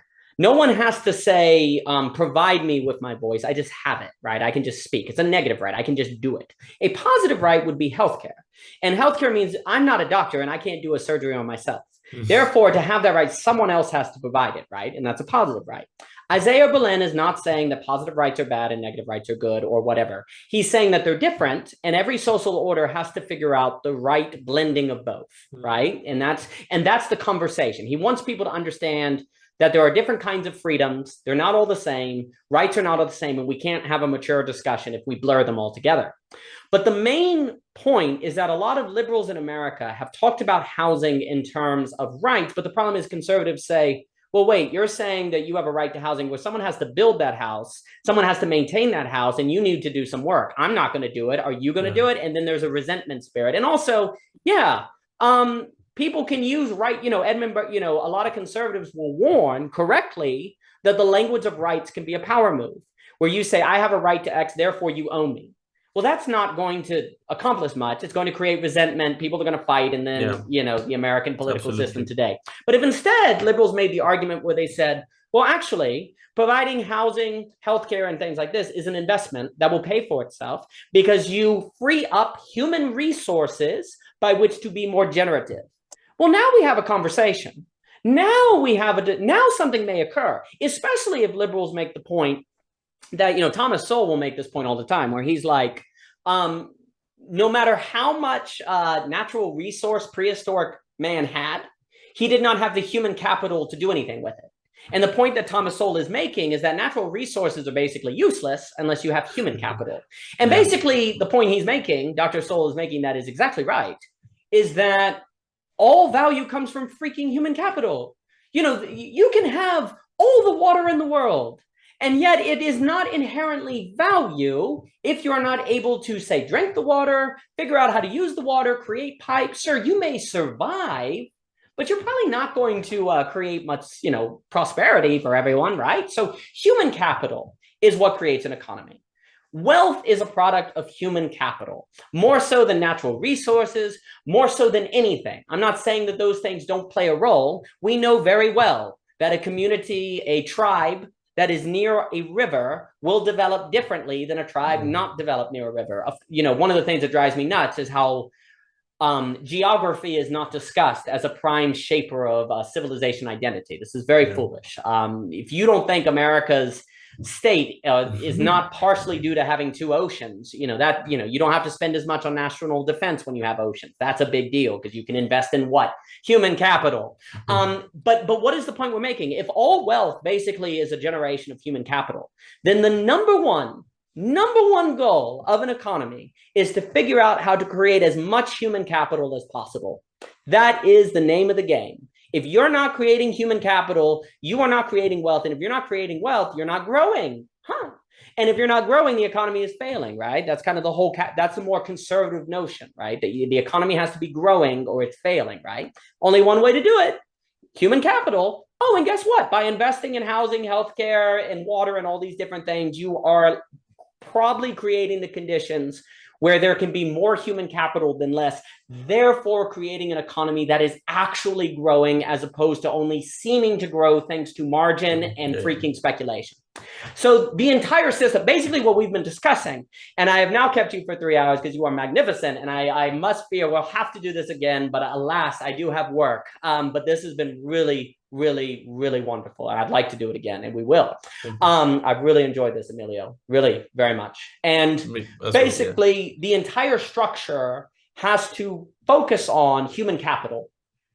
Unfortunately, colleges focus more so on status anxiety, not necessarily creation. The economy focuses on consumption, not necessarily yield or speculation or different things. We do not have a system that with laser focus, that's basically what I'm saying. We need a system with laser focus that understands what makes human life better.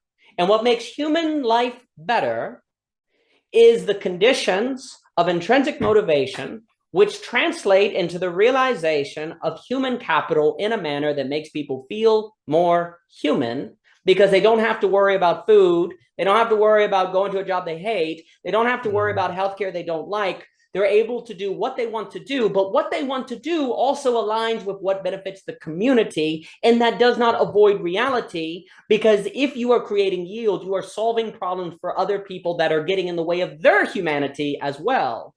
And so a system of creation becomes one that is very much embedded in the common life, very much embedded in the concrete, and where individuals are not forced to do things they don't want to do, not because they are lazy, not because they are egotistical or whatever, but because what they want to do creates more value. And the world is a better place when everyone is doing that, of which creates more value than not. Such a wonderful talk. I still have some things that I wrote that we will talk in perfect. And I'm gonna pressure you to write some on, there's so many of the things you said. I'd love you to, to put pressure on you to read or to talk about. Please write down. I'd love to do it again. And Emilio, thank you so much for your time. I really appreciate it, sir. Thank you so much. It was such a wonderful talk, and yeah, we still have some material for another time. Yeah, I didn't even get into all these, so that's all the best. We will do it again soon. Yeah, thank you so much. Wonderful. Thank you. Really thank you, Emilio. We'll talk again. All the best to you, sir.